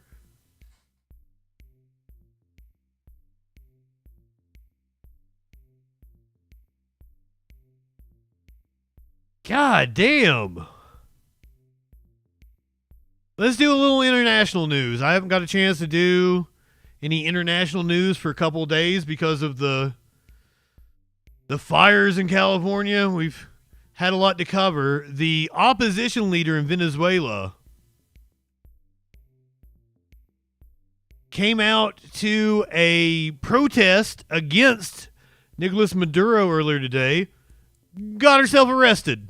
Developing right now in Venezuela, opposition leader Maria Corina Machado is now free after she was briefly detained as she left an anti-government protest in Caracas. Her convoy was intercepted and fired at by security forces. In a last-minute attempt, Venezuelans across the country and the globe are protesting against the inauguration of President Nicolas Maduro on Friday.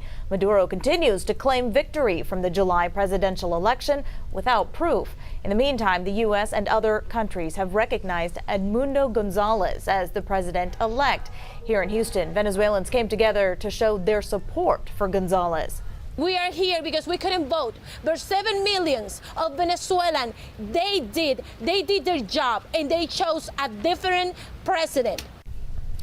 Gonzalez, who has been in exile since September, has vowed to return and take office tomorrow, even under threat of arrest. Maduro has been in power since 2013. This is another one of those things where there's been so much Western propaganda against Venezuela that I do not know what to believe. Reputable sources, though, like the Carter Center for Election Integrity, say that Maduro cheated. Exit polls showed that Maduro had lost. Just because Maduro is supposedly a leftist doesn't mean that he is not prone to a power grab, corruption. There's a lot of faux leftists out there that come to power as popular leaders and then turn into autocrats. So, but this is like, it's just like with China. I always want to couch it in, Western propaganda is heavy against China. China is very secretive, so it's hard to kind of parse exactly what is going on.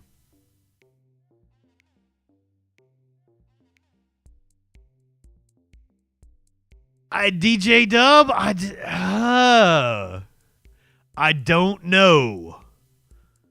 Once again, multiple reputable organizations, including the Carter Center, that I trust, have said that the election was illegitimate. But once again, Western propaganda against socialist countries really makes it hard to understand what's going on.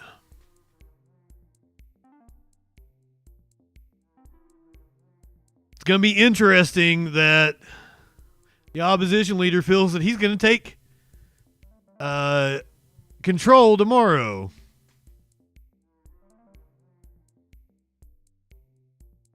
Fair enough, DJ Dub, but they have done a lot of good work in the past. So, I mean, I'm trying to, this is one of the things, I do not know what the truth is.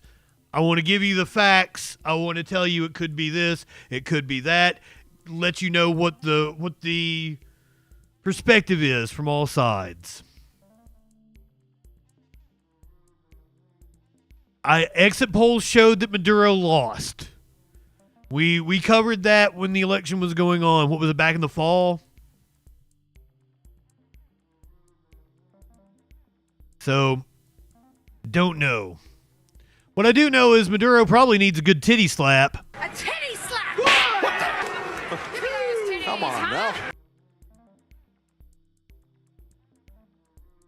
The Pope calling the situation in Gaza shameful as he ramps up criticism of Israel. You know what? Normally not a fan of the Pope, but thank you, sir. We cannot in any way accept the bombing of civilians. Well, we have for like a year and a half now. Pope Francis has stepped up his recent criticism of Israel's military campaign in Gaza, calling the humanitarian situation in the Palestinian enclave shameful. In a yearly address to diplomats delivered on his behalf by an aide, Francis appeared to reference deaths caused by winter cold in Gaza, where there is almost no electricity. We cannot in any way accept the bombing of civilians. We cannot accept that children are freezing to death because hospitals have been destroyed or a country's energy network has been hit. The Pope, 88,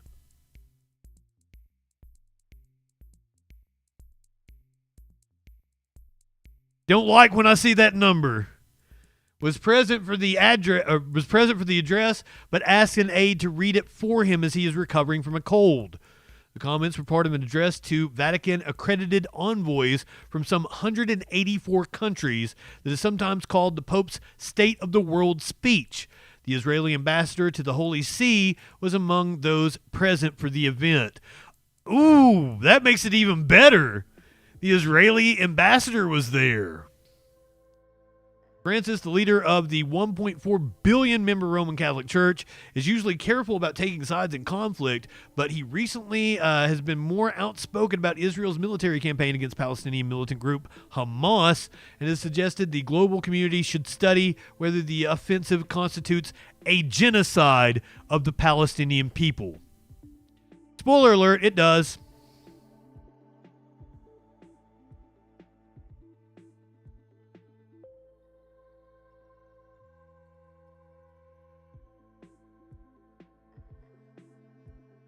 Ben-Gvir instructs Israel. God damn it.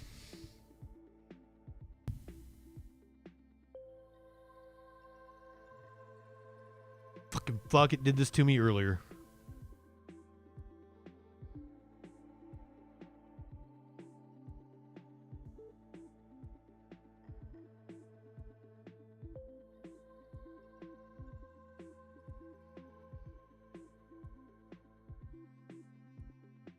I already verified my goddamn email address.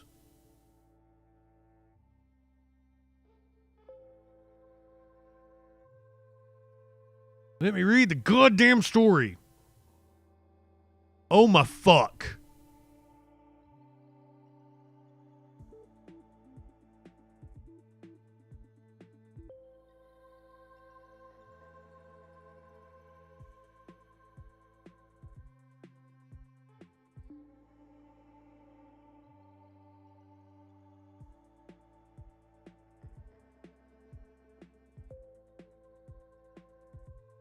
Thought I took care of this earlier.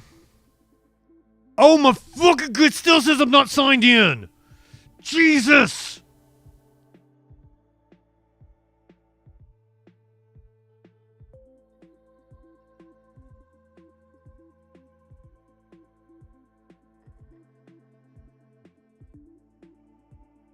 I have verified my email address multiple times now, Haaretz. You fucking fuck.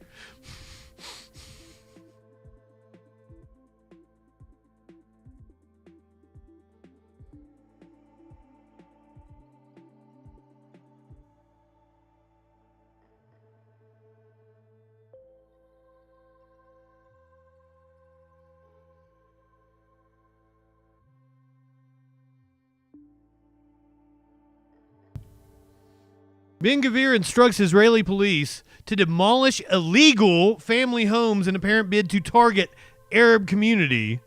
It was completely clear that he meant demolitions in the Arab community, says one source of the directive by Israel's national security minister, who lacks the legal authority to determine demolition policy.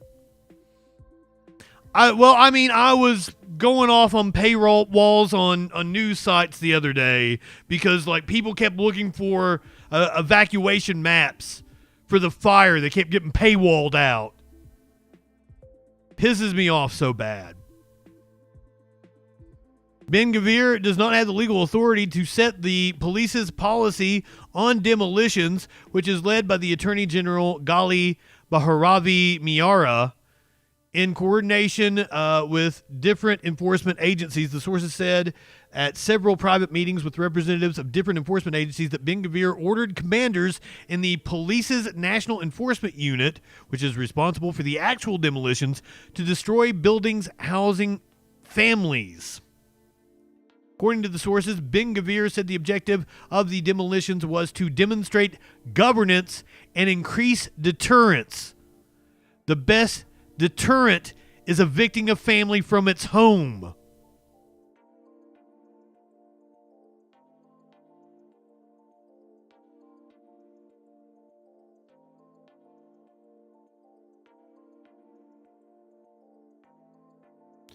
When the minister said to prioritize populated buildings, it was completely clear that he meant demolitions in the Arab community. Ben-Gvir is seeking provocation and chaos. That's what interests him.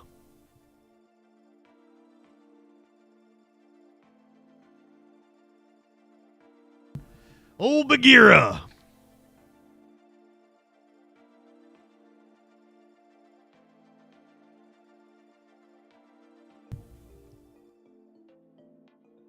My good buddy Bagheera.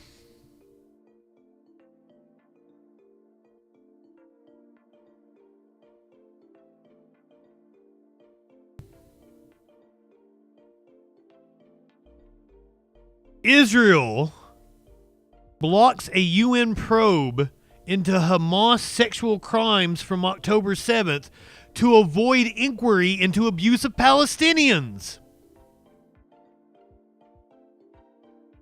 Remember when we kept hearing about all the sexual assaults that Hamas did? All the mass rape that they did on October 7th? Weird.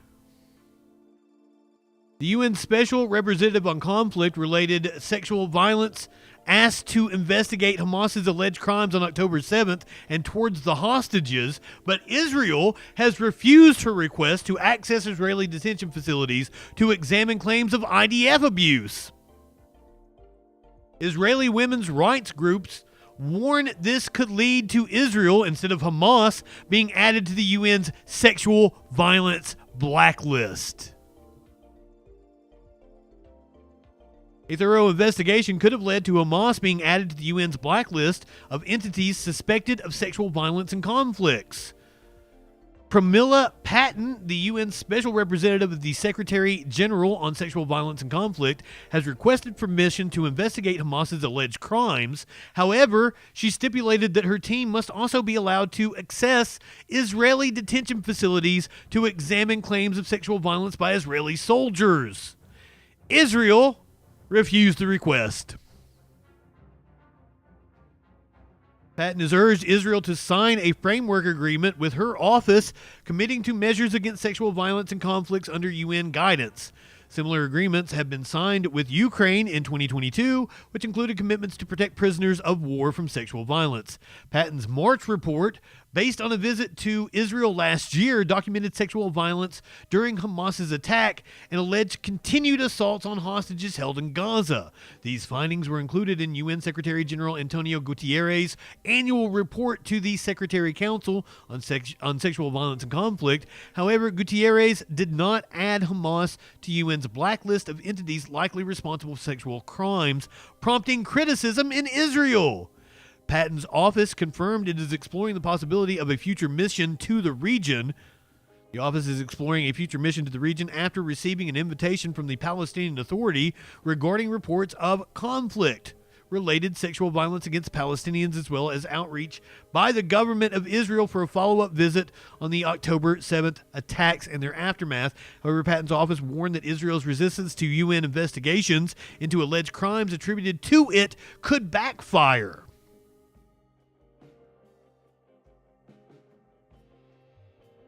Also, that, once again, is one of the reasons why I believe they want to draw the U.S. into the conflict.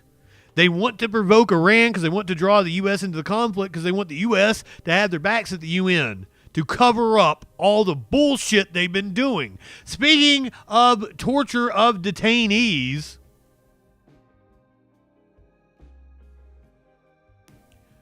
Dr. Abu Safia's mother has just died of a heart attack as he is held in a brutal Israeli camp. Former prisoners have reported that Israeli forces have subjected Dr. Hassan Abu Safia to severe torture. There you see protesters on his behalf. The mother of Dr. Hassan Abu Shafia, the director of Kamu Adwan Hospital, has reportedly died of a heart attack as Israel has refused to provide updates on the condition of the doctor as they hold him hostage in Israel's most notorious torture camp for Palestinian detainees. Her death was reported by Palestinian media outlets, for which Abu Safia was a lead physician. The head of Med Global, He was the lead physician for Med Global, the head of Med Global, Zaire Shalua. I'm fucking those names up. I'm sorry. Said in a press briefing that she died of severe sadness at the abduction and imprisonment of her son. Safia's Instagram account, where he often shared updates about Israel's assault of Kamal Adwan amid the genocide, also posted about her death. The account noted that Abu Safia also lost his son recently in an Israeli attack. On December 27th, Israeli forces totally took over Kamal Adwan after having attacked the facility in the neighborhood surrounding it for nearly 2 months straight. Soldiers detained numerous medical staff, including Abu Safia.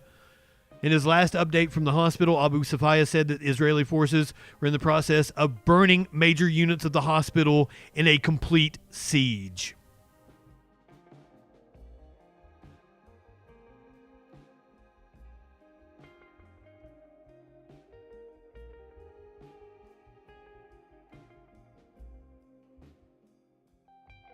Israel's actions are going to make them a pariah state, if they weren't already. Protesters at a wax museum in Mexico City showing what they think of old Benjamin Netanyahu.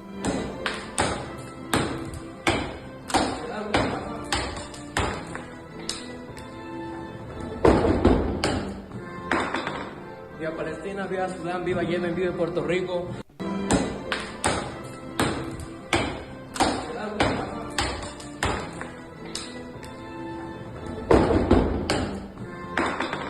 Viva Palestina, viva Sudán, viva Yemen, viva Puerto Rico.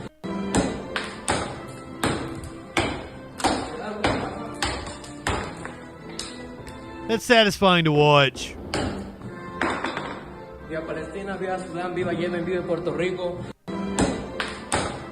All those people standing around smiling. I was thinking like there was like that was goddamn King Charles right there. The Queen's right next to him. They are war criminals as well, my friend.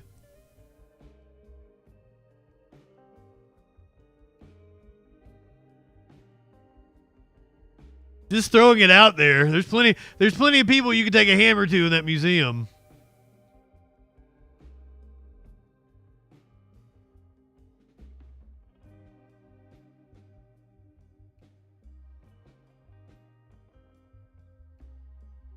A Quaker group was set to place an ad in the New York Times. New York Times been doing all kinds of shitty shit.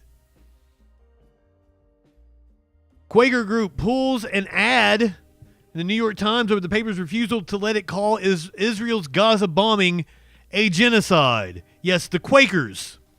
The Quakers. Also one of the first, like Quaker Oats. Only not a corporate entity. No. Like you know, the actual religious group. But they're like a form of Amish people, aren't they? Yeah, they were like one of the first groups to protest slavery in the country. Quakers are people who belong to the Religious Society of Friends, a historically Christian denomination. Members of this movement are genuinely united by a belief in each person's ability to experience the light within or enter Christ. They include branches with evangelical, liberal, and conservative theology. So I'm assuming this is one of the liberal branches.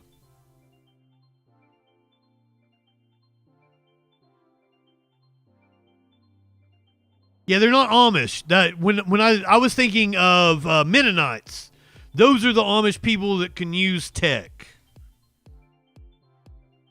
Organization said paper's refusal, outrageous attempt to sidestep the truth, choosing silence over accountability. And actually, probably more people see the story, see the ad, see your protest because the New York Times rejected it. Maybe. But then again, the people reading the New York Times are probably the people that need to hear it the most.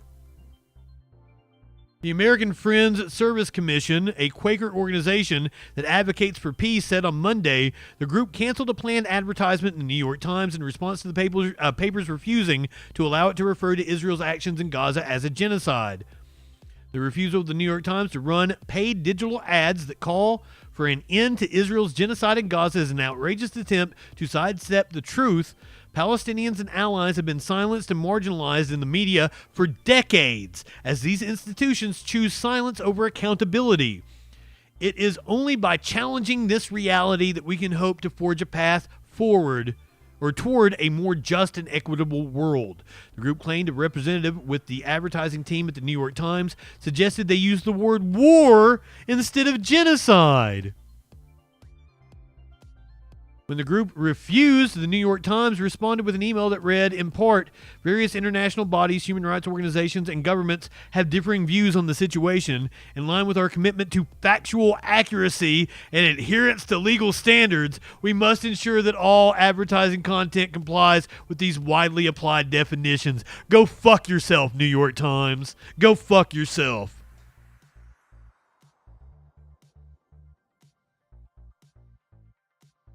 There you go, Flash. Quakers are like imagining if Christians actually read the Bible and followed Jesus' teachings. I say that all the time to dumbfuck Christians. If you actually followed the Bible, if you were actually a person who followed Christ's teachings, I wouldn't have any problem with you. Because you wouldn't be sticking your big religious dick in my business with bullshit. Telling about how gay people can't get married or about how trans people are an affront to God because Jesus told you to turn the other fucking cheek. Told you not to judge people. Told you to give everything you own to the fucking poor.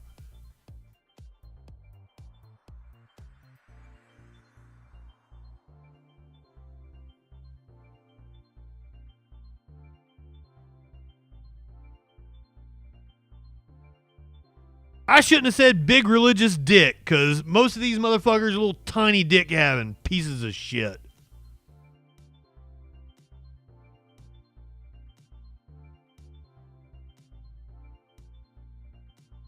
Justin is a size queen. No, I'm actually not.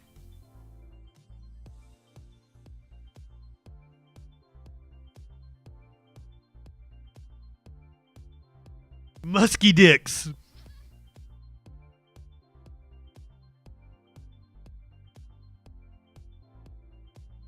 Here's another one for you that y'all are going to love. This happened on Fox. It was the local Fox channel instead of Fox News. I thought it was Fox News, unfortunately. But it was still a local Fox channel. Teammate. You're an assist. You got an assist. I see some snow and ice here. Did you get hit in that spot? I hit my eye. Man, are you okay? Yeah, I'm okay. It like hurt, but I'm still okay. I'm glad to hear that. Oh, Hey, I got one more thing to say. Yeah, one more thing to say. Free Palestine. Okay. Hell yeah, kid. Teammate. You're an assist. You got an assist. I see some snow and ice here. Did you get hit in that spot? I hit my eye. Man, are you okay? Yeah, I'm okay. It like hurt, but I'm still okay. I'm glad to hear that. Oh, I got one more thing to say. Yeah, one more thing to say. Free Palestine. Okay.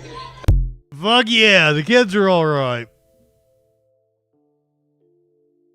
Media Winch, good evening. Getting into the crime section of the show tonight, so I'm going to hit the content warning. But this one might give you a laugh. This one might not be all that tragic for you. Do you guys remember the guy who went into Comet Pizza with a gun, started the whole Pizzagate bullshit? Well, I guess didn't start the whole Pizzagate bullshit, was sucked into the whole Pizzagate bullshit. You remember that guy? Pizzagate gunman killed by Kannapolis police after he pulls a gun on an officer. Police released details on Thursday morning on a January 4th incident in which a police officer shot a suspect who reportedly pulled a gun on the officer. The suspect died 2 days later in the hospital. According to police, a Kannapolis officer was patrolling North Cannon Boulevard about 10 p.m. when he saw a gray Yukon being driven by a person the officer knew had an outstanding arrest warrant. The officer stopped the car and while talking to the driver, recognized that the passenger was also someone with an outstanding warrant. 2 additional Kannapolis police officers arrived to help with the stop, and the original officer went around to the passenger side of the car and opened the door to arrest Edgar Madison Welch of Salisbury. When the officer opened the door, Welch pulled a handgun from his jacket and pointed it in the direction of the officer. That officer and a second officer who was standing at the rear passenger side of the Yukon gave commands for Welch to drop the gun. When he refused, both officers fired their duty weapon at Welch. Medical assistance was immediately summoned for Welch, and he was transported to Atrium Health. He was later taken to Atrium Health Carolinas Medical Center in Charlotte, where he died on January 6th. He died on January 6th. The officers who fired their duty weapon during the incident are Officer Brooke Jones, Officer Caleb Tate, third officer who was on the scene at the time of the shooting, did not fire his weapon.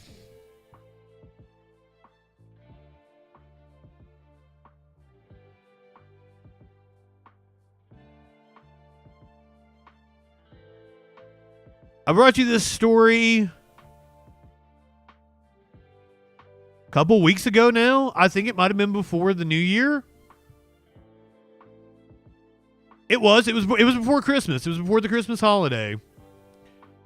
A hospital in Virginia had to shut down its NICU unit after multiple babies were found with mysterious injuries.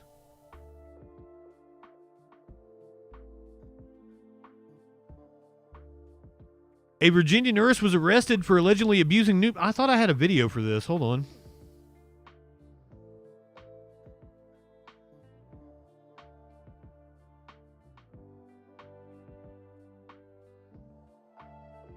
Because it said the father. I thought there was a interview with the father.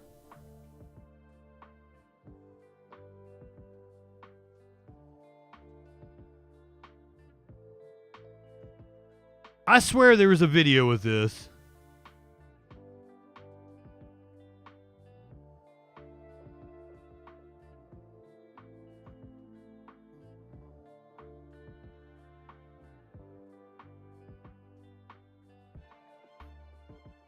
Huh.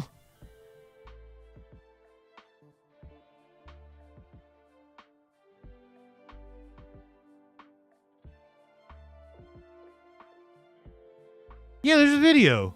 Motherfucker. Apparently I had to reroute to the actual Fox News site. I guess that's where we're going to get the video here.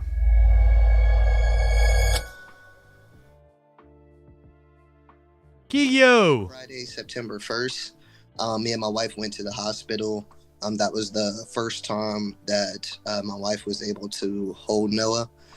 Micah, his brother, needed a lot more respiratory intervention. At that time, he was on a ventilator and an oscillator. We had been told, I think at 2 times by this point, that Micah wasn't going to make it.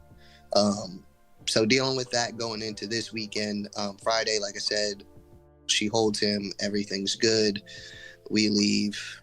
Nothing out of the normal. Saturday, September 2nd, I go and take my wife's sister back to New York because she came down to help us with the birth and help get things situated because they were born early, 28 weeks, 6 days. So my wife went to the hospital by herself. At that point, of course, she was expecting to hold Noah because that's what she had done the prior day. The nurse then told her no, just because it's up to the nurse's discretion whether they allow you to hold the babies just because they're so small. It was kind of out of the blue, but I believe a nurse before had told us that, hey, it's up to the nurse's discretion. So my wife was upset, though. She cried and she left. And then September 3rd is when we both got to the hospital. Then we walked in. The nurse is swaddling Noah, halfway turns around and is just like, hey, just want to let you know, his left leg was discolored. He wasn't moving it in conjunction with the right leg. So we got some x-rays, determined that he had a fracture on his tibia. well, determined he had a fracture. Do you want to hold him? And I said no. I declined. I told my wife, let's not hold him. I didn't want there to be any confusion whether we did it, they did it. So, because like I said, at this point, my wife had only held him once for an hour. I hadn't even held my baby at this point. And so, this poor dude. I learned about it. Going through the medical records now, we realized that the fracture did not happen on September 3rd, like we were told. It happened September 2nd. And it was first reported 2 hours after my wife left the hospital. And we were not notified. So of course we sat down with the doctor on staff that day, told us we're going to open an internal investigation. We're going to get cameras.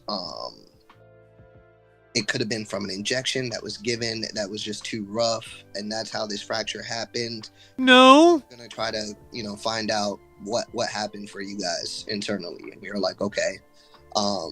Truly at that point, we thought it was an isolated incident, just everybody was caught off guard, and it was just us. And we kind of let There are now cameras monitoring the NICU 24/7. Find anybody criminal. That was one of the policy changes they made. Anything like that, because they didn't have cameras at this point. Fast forward to we were discharged the week of Thanksgiving. I believe one of the other policy changes was that nurses can't go in alone. There has to be another nurse with them at all times. So like a nurse can't just go into the NICU by herself, which seemed like that would have already been a thing, but also I don't know how short-staffed these hospitals are.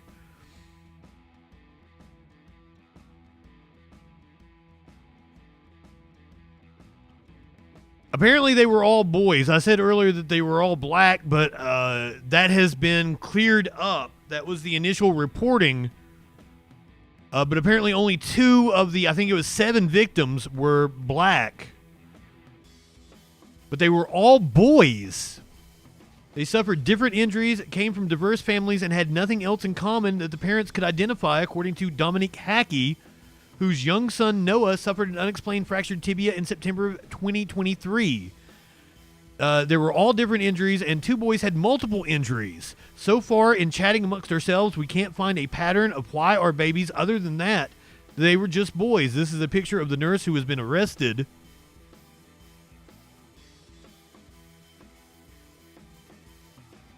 The Henrico Doctors Hospital shut down the NICU on Christmas Eve after authorities said they were launching an internal investigation into a series of unexplainable fractures of bones in newborn patients, 3 in the past 2 months that appeared similar to another 4 from 2023. So there could have been more. Erin Elizabeth Ann Stropman, a 26-year-old registered nurse, was arrested, charged with malicious wounding and child abuse for one of the incidents. Police are investigating 6 more, including the Hackey's case and 3 other reported cases that were closed without charges last year due to a lack of evidence.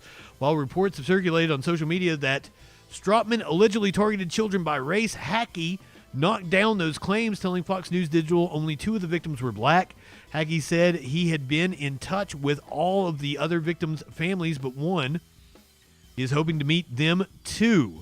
The identity of the victim, who Stropman has so far been charged with injuring, remains sealed by the court due to healthcare and juvenile privacy rules. She is due back in court in March.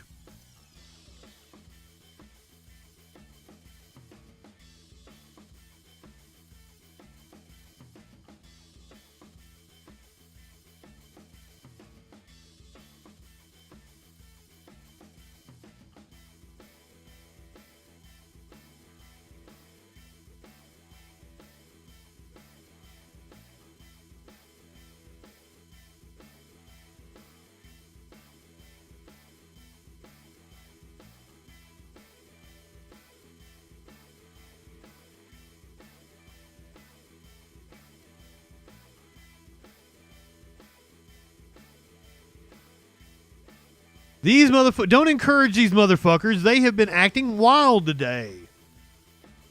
Early, and it was Socks and Smokey. It wasn't even Maynard. It wasn't even the usual troublemaker. It was Socks and Smokey. They would not let me work this afternoon. You want to see him again?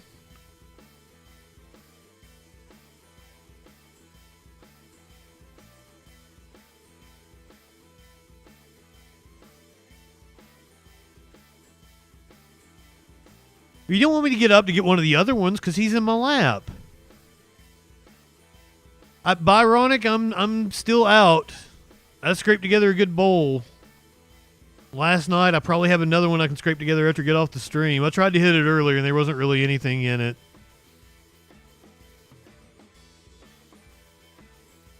I'm not high enough for this shit.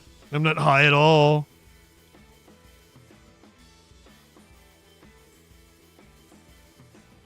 As long as we're on the subject of nurses that are doing things that should piss a caring person off, here you go. Top story at the 5 o'clock hour. 2 local nurses have been charged after a nonverbal patient in their care died from burns that he received during a scalding hot bath. According to a release, 61-year-old Larry Hedrick was left submerged in 134-degree water for 47 minutes. God damn! January 4th, 2024, at the Hopemont Hospital in Terra Alta. Kyla Beard, a CNA from Morgantown, and Delilah Claiborne Hill, an RN from Buchanan, they've both been charged in the case. Officials say the lengthy exposure to the scalding hot water caused 2nd and 3rd degree burns and blisters on the man's legs. How do you even get water up to 134 degrees? Does a hot water heater doesn't heat water that hot, does it?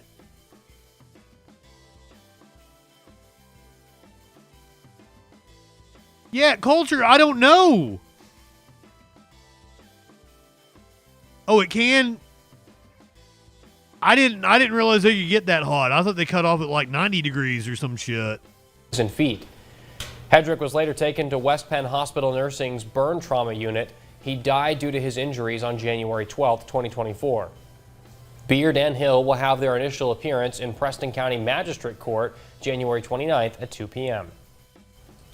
Jesus.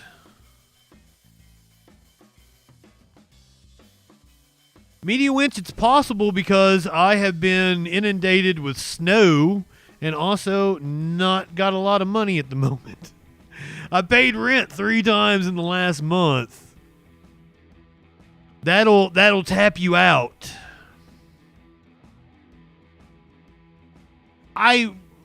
It seems kind of intentional, doesn't it? Left him in there for 40 fucking minutes?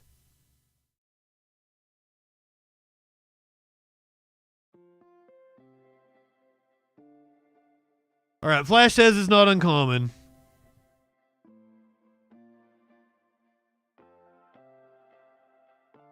I have no idea why my shower doesn't get as hot as my kitchen sink, and it really pisses me off because I'm freezing in there taking a shower today.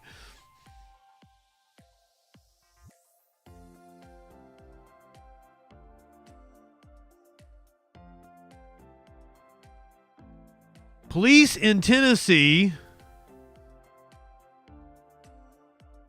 busted a brothel that someone was running out of their house. This morning, the Metro Police Department, the Department of Homeland Security Investigations, FBI, and TBI are executing a search warrant here on Hobson Pike. The search warrant involves suspected human trafficking. The investigation to this point suggests that a brothel was being operated out of this particular property, which is actually a large piece of land, 5 acres. This morning, as officers and agents approached the home, 5 men inside ran. 2 of them ran across Hobson Pike behind the church and were actually not apprehended until they got near the lake. For a time, Hobson Pike was closed this morning, and that was because of... This is a victimless crime, motherfucker. In the area, we had the street closed so we could bring, hopefully and successfully, have been developed. Oh, sure. I thought this was going to be a news story, god damn it. Apparently there was alleged human trafficking at the brothel. Now that's an issue. That is not a victimless crime.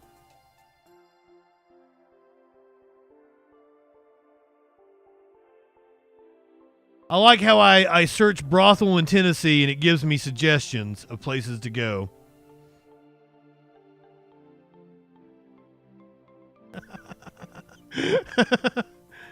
Oh, do we not have video?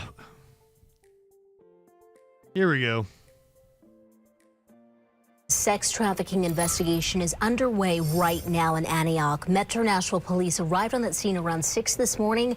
Well, this has shut down roads around a house there and held up traffic along Hobson Pike near Hamilton Church Road.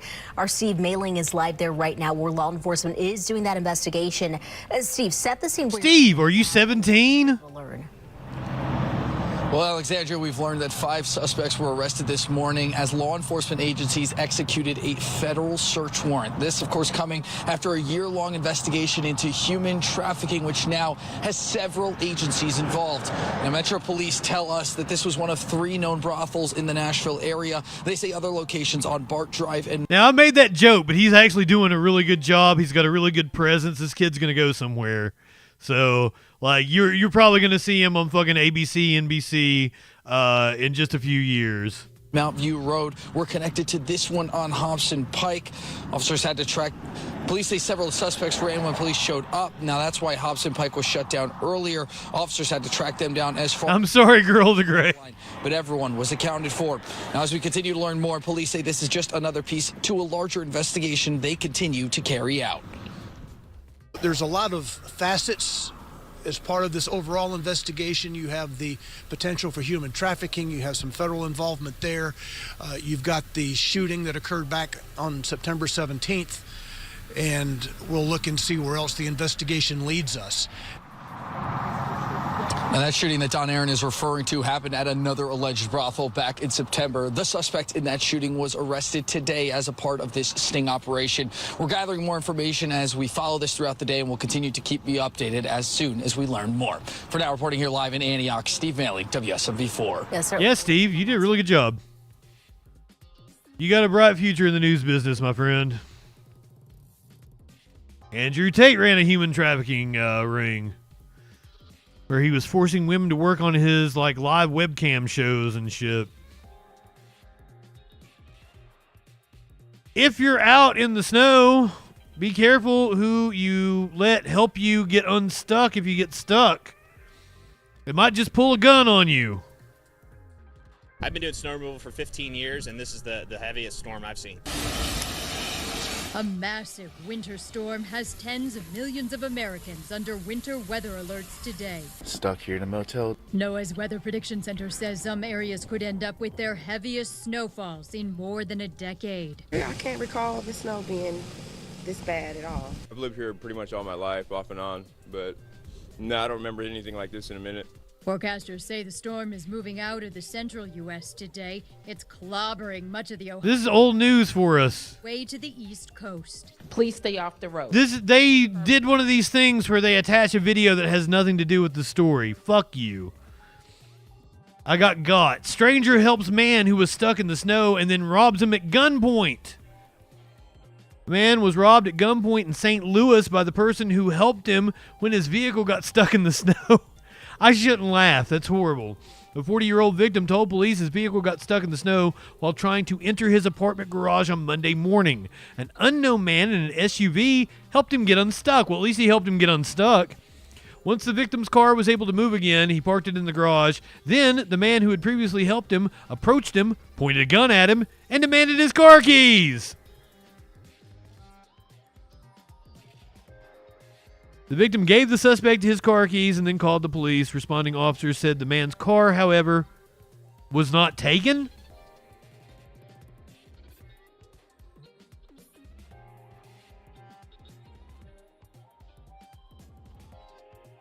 That doesn't make sense. So he gave him the car keys, called the police. The police said his car wasn't taken. Something funky is going on here. Yeah. I'm not exactly sure what the fuck that meant. I don't know. We're going to have a follow-up on this. Was it a false police report? Or did the dude just take his keys and not his car?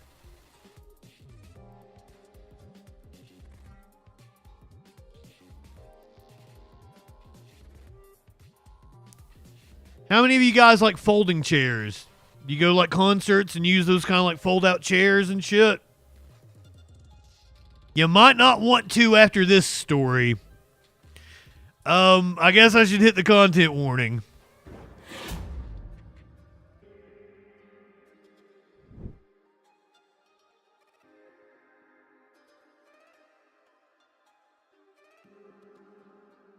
Man in critical condition after his folding chair collapsed and a pipe impaled his anus. Talk about a pain in the ass. A Japanese man was left fighting for his life when his chair collapsed and he was impaled by a metal pipe. The 51-year-old was sitting on a foldable chair at home when it crumbled, landing him on top of a rigid pipe that penetrated his anus. He lay bleeding on the bathroom floor for an hour after being impaled before a relative found him and called for an I'm sorry. New fear unlocked. I do not mean to laugh. This is horrible. He lay bleeding on the bathroom floor for an hour with anal seepage after being impaled before a relative found him and called for an ambulance. He was in shock when paramedics arrived, having lost a significant amount of blood. At the hospitals, doctors performed a series of scans to determine the extent of the damage, particularly to the iliac vein and artery, major blood vessels that supply blood to the lower body. They cut into the man's abdomen to better assess the damage and did not find any active bleeding. Additionally, a collection of blood that had formed there, called a hematoma, had not grown larger, suggesting the bleeding was controlled. The impaled pipe narrowly avoided a potentially catastrophic injury to a nearby artery that would have led to high-pressure bleeding if punctured. The doctor reporting of the case did not say if the man arrived at the hospital with the foreign object still inside him.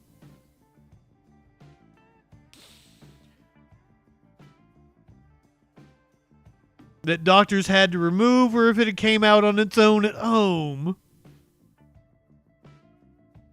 While the man was recovering well after his hospital stay, a day after being discharged, he developed swelling in his leg, a sign of a blood clot, as well as one that traveled to his lungs.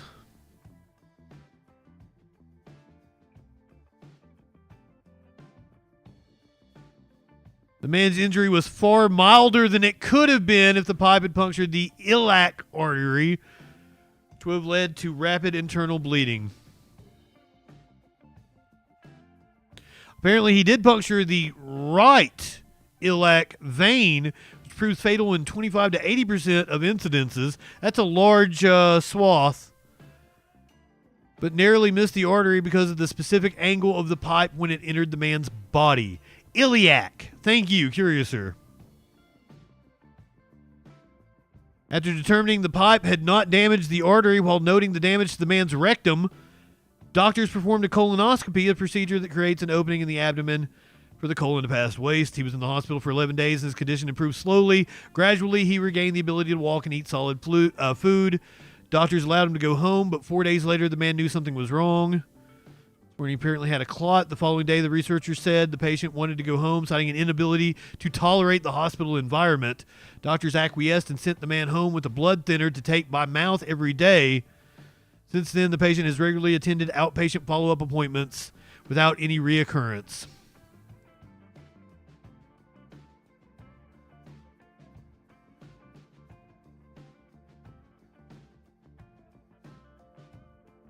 Vimvox, good evening. Igloo, you in here? Welcome in, my friend. Raining Blood? I don't know any Slayer.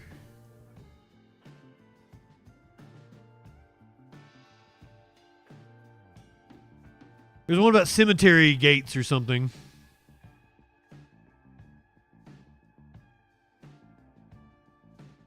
Massachusetts is warning that several school districts have had a data breach.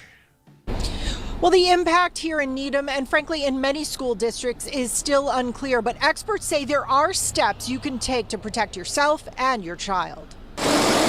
Needham, one of several school districts warning parents about the nationwide data breach leaked to the software company PowerSchool. It's pretty scary. I mean, people got to be careful out there. Needham says names, addresses, grades, even social security numbers could have been compromised. I like Pantera better than Slayer, but I don't really like either of them. Schools does not have direct confirmation that it was impacted in any way by this breach.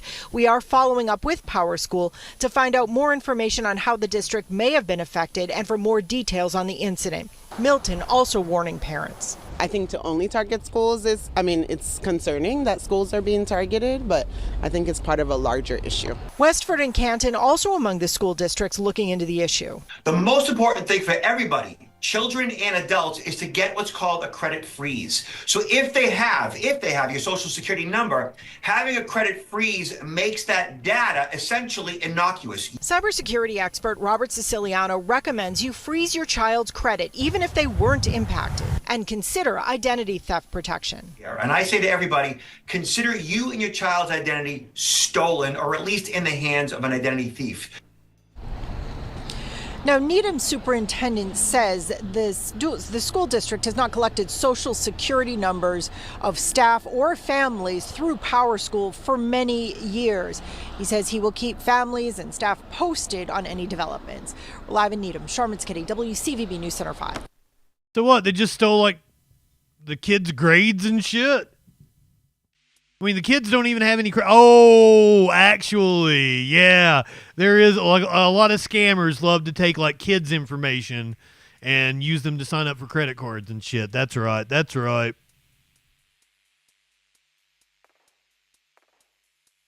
I have heard about that.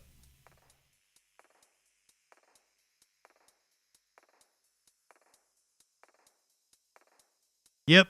There have been stories about kids that like find out when they go to like get credit card. Media Winch is yelling at us because they don't find out for years. You guys want a feel-good story for the night? I've hit you with all this death and destruction and genocide and anal bleeding. Do you want a feel-good story for the night?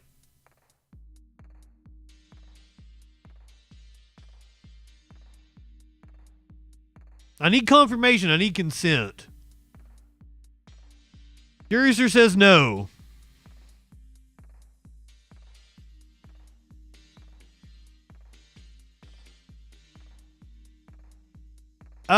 Perhaps we should all do a dance.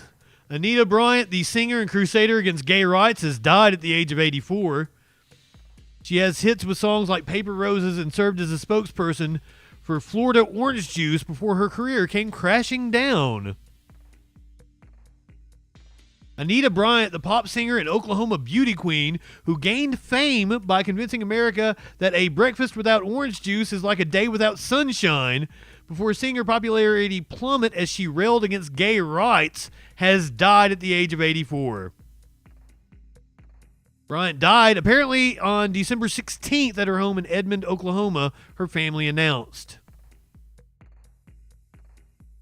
A brunette who personified wholesomeness, Bryant was crowned Miss Oklahoma in 1958 and finished second runner-up in the 1959 Miss America pageant. She landed on Billboard's Hot 100 with "Till There Was You" from Broadway's The Music Man in 1959, and with "In My Little Corner of the World" and "Paper Roses," which made it to number 5 a year later. After marrying disc jockey Bob Green in 1960 and settling down in the Miami Beach area, Bryant released a string of albums, earned Grammy nominations, and traveled for 7 years with Bob Hope on his USO tours. One of Bryant's biggest fans was President Lyndon Johnson. Speaking of people with big fucking dicks. So, taken by her rendition of Battle Hymn of the Republic during the Super Bowl halftime show in 1971. Super Bowl halftimes sucked ass until Michael Jackson, in case you guys didn't know.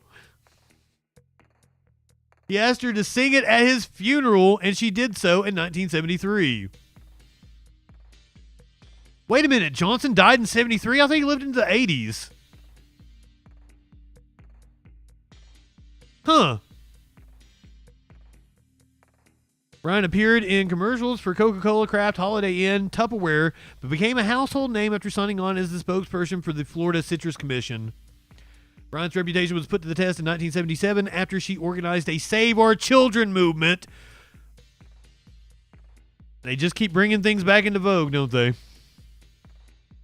We're gonna be doing Super Bowl halftime shows for Live Music Monday, like in a week or two. I don't know when the Super Bowl is, but whenever the Monday before the Super Bowl, we're gonna be watching Super Bowl halftime shows. We'll watch MJ, we'll watch Prince, we'll watch Tom Petty. We'll probably watch them all because it'll be like 15 minutes, and there's only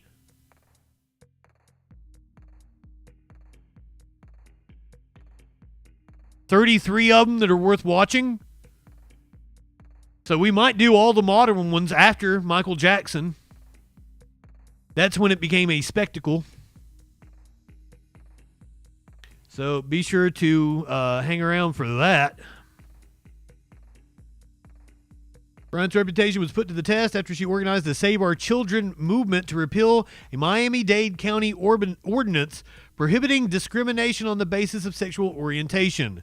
A born-again Christian, she did not want gay people teaching school children.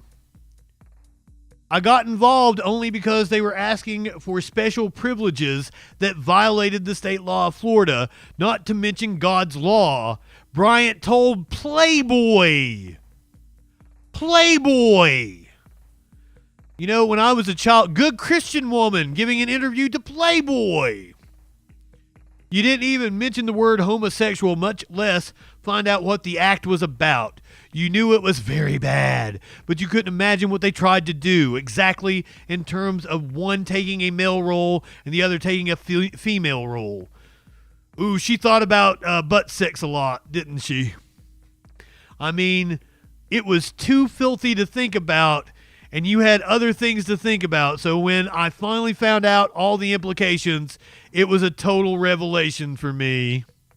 I can't wait to have your cock in my mouth. I'm going to give you the blowjob of your life. Then I want you inside of me.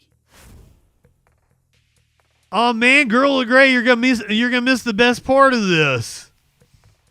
In honor of Anita Bryant kicking the bucket, here's her getting hit in the face by a pie.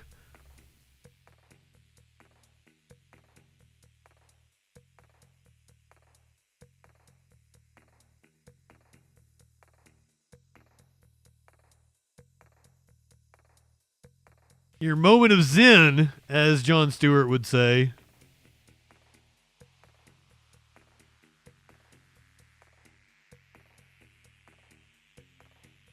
It was a fruit pie. God gave her a cream pie.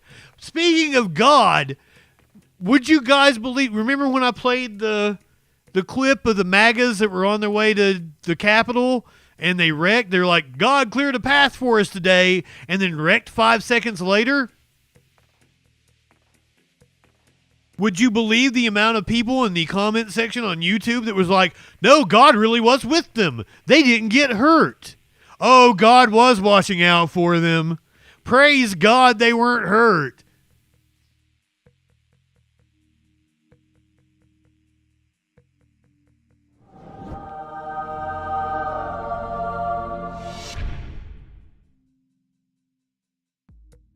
By the way, if you really want to help me out, go argue with people.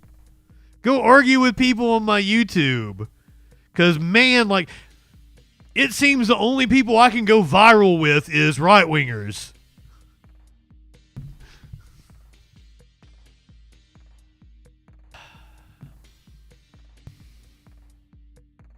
Oh, here, let's check back in with,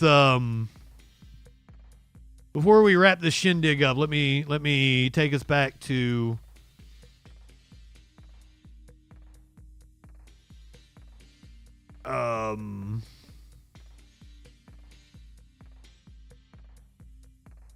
live out of LA. God knows what has happened in the hours since we've checked in with them.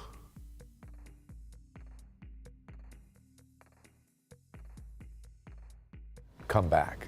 So, Tim, thank you very much for that report. We'll check back with you. We want to stay in the Palisades right now and head overhead and check out the situation in the air. And as you can see, fires are still burning there. So let's go to Chris Christie. 6% contained now. The Palisades fire, which is continuing to creep its way through the Santa Monica Mountains, David. You can see we're basically in between the San Fernando Valley and Brentwood.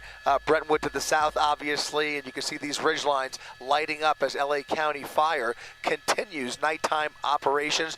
God moves in mysterious ways. Sometimes he comes in at an angle, sometimes from the side. The main head of this fire, basically just trying to tamp down some of the major flare-ups, so it doesn't send too many loose embers out over the valley or over the basin. And right now, you can see that fire still lighting up the night sky with that glow, very visible. Well, let's hope they can get this shit under control. City side as well as somewhat contained tonight before the fires, coming from before the winds pick back up tomorrow. 405.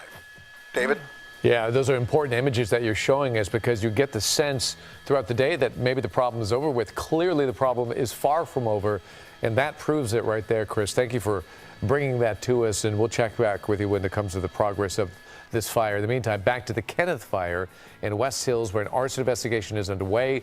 We can confirm one person has been detained by in Woodland Hills and has been taken in for questioning. The Kenneth fire has already burned 960 acres, and as we mentioned at the top of the hour, this fire is now being investigated as arson. Some evacuation orders have been downgraded, but people living in Hidden Hills are being asked to follow any new evacuation messages. The nearby city of Calabasas also being affected by the flames. And Colleen, it was a stressful time when this fire suddenly broke out this afternoon, and it was on the run. It was on the run. It was very fast moving. Stressful for everybody involved. I know. All right. Well, again, the fires, they are a top priority. But of course, another ongoing problem, and we heard it earlier in Kevin's story, hundreds of thousands of people are without power, and not just in the fire zones. And this. Oh, yeah, I'm sure. Started with a terrible windstorm earlier this week, and between outages and safety shutoffs, power was knocked out in neighborhoods all across SoCal, and in many places it's still out. Our Annabelle Munoz reports. Southern California Edison says more than 300,000 people across its service territory are without power. Some of those are from public safety power shutoffs, where we have had to proactively and in advance turn off the power to reduce the possibility of a hazard. As people impacted by the Eaton fire lost power and faced evacuation orders, many sought refuge at inns like this one in Arcadia. They too faced a similar challenge. When we first moved into here, their lights were out. Still, employees have managed to check in guests who needed a room even in the dark. Some of the workers themselves have been without power for nearly 2 days. First time cleaned my refrigerator and throw everything because it's not good anymore. So why are you wet? Unfortunately, I know that although my power is on, he's been wet here lately, and I wonder if it's condensation from the window, because he just came from the window. He's sitting in the window looking outside. Are you getting condensation on you or something, buddy? Because that was one of the things that they told me with gas heat is it's a wet heat, and it'll make condensation on your window. I was like, that is something wild to me. Yeah, he was on the window seat. This isn't this isn't Maynard. Maynard actually gets in the shower. I know why he's wet. He's the one that takes a shower with me. No, this one's not usually wet. And he has been here lately.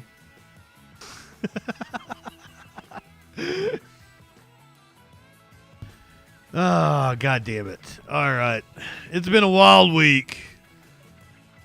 I have to close up the show tonight. Well, I mean, I guess we're not done with the week. We're going to be here tomorrow for the sentencing of Donald J. Trump.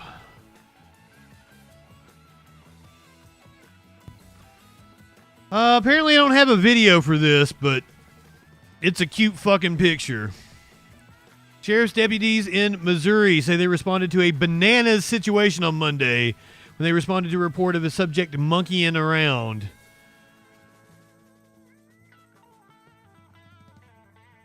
A spider monkey in a tutu.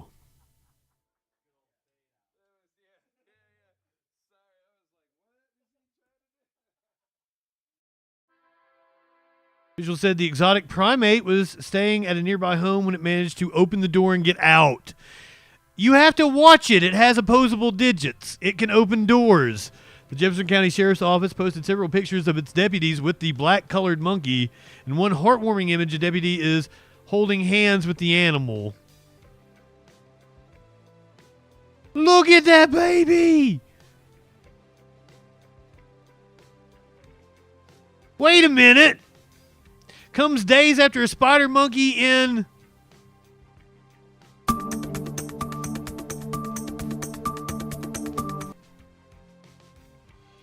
a onesie. There's a spider monkey in a onesie.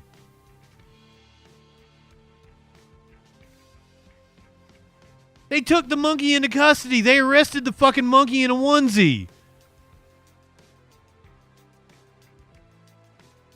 I'm not sure the exact time of the sentencing. I have the stream scheduled for 10 a.m. That'd be 7 a.m. on the West Coast. Could possibly be at like 9 a.m. So kind of keep an eye out.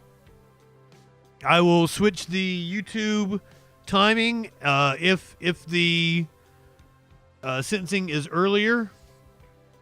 If it's like at 11, I'll come on at 10 anyway. And we'll cover him coming into the courtroom and all that good shit. Now, once again, we're not going to see him. There's going to be no courtroom footage or anything, but it's going to be a circus for him entering the courtroom and him leaving the courtroom. And he'll probably give some sort of press conference. So we'll be here for that tomorrow morning. Tutu wearing monkey.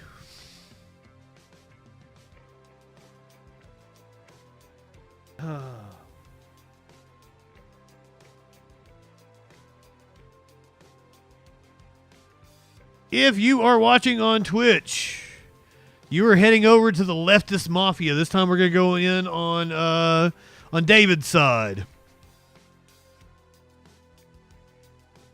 I try to send you guys into a different part of the stream every time. We're going to do humanist reports. Go ahead, light one up, tip one back. It's all right to have a little fun before we hit the sack.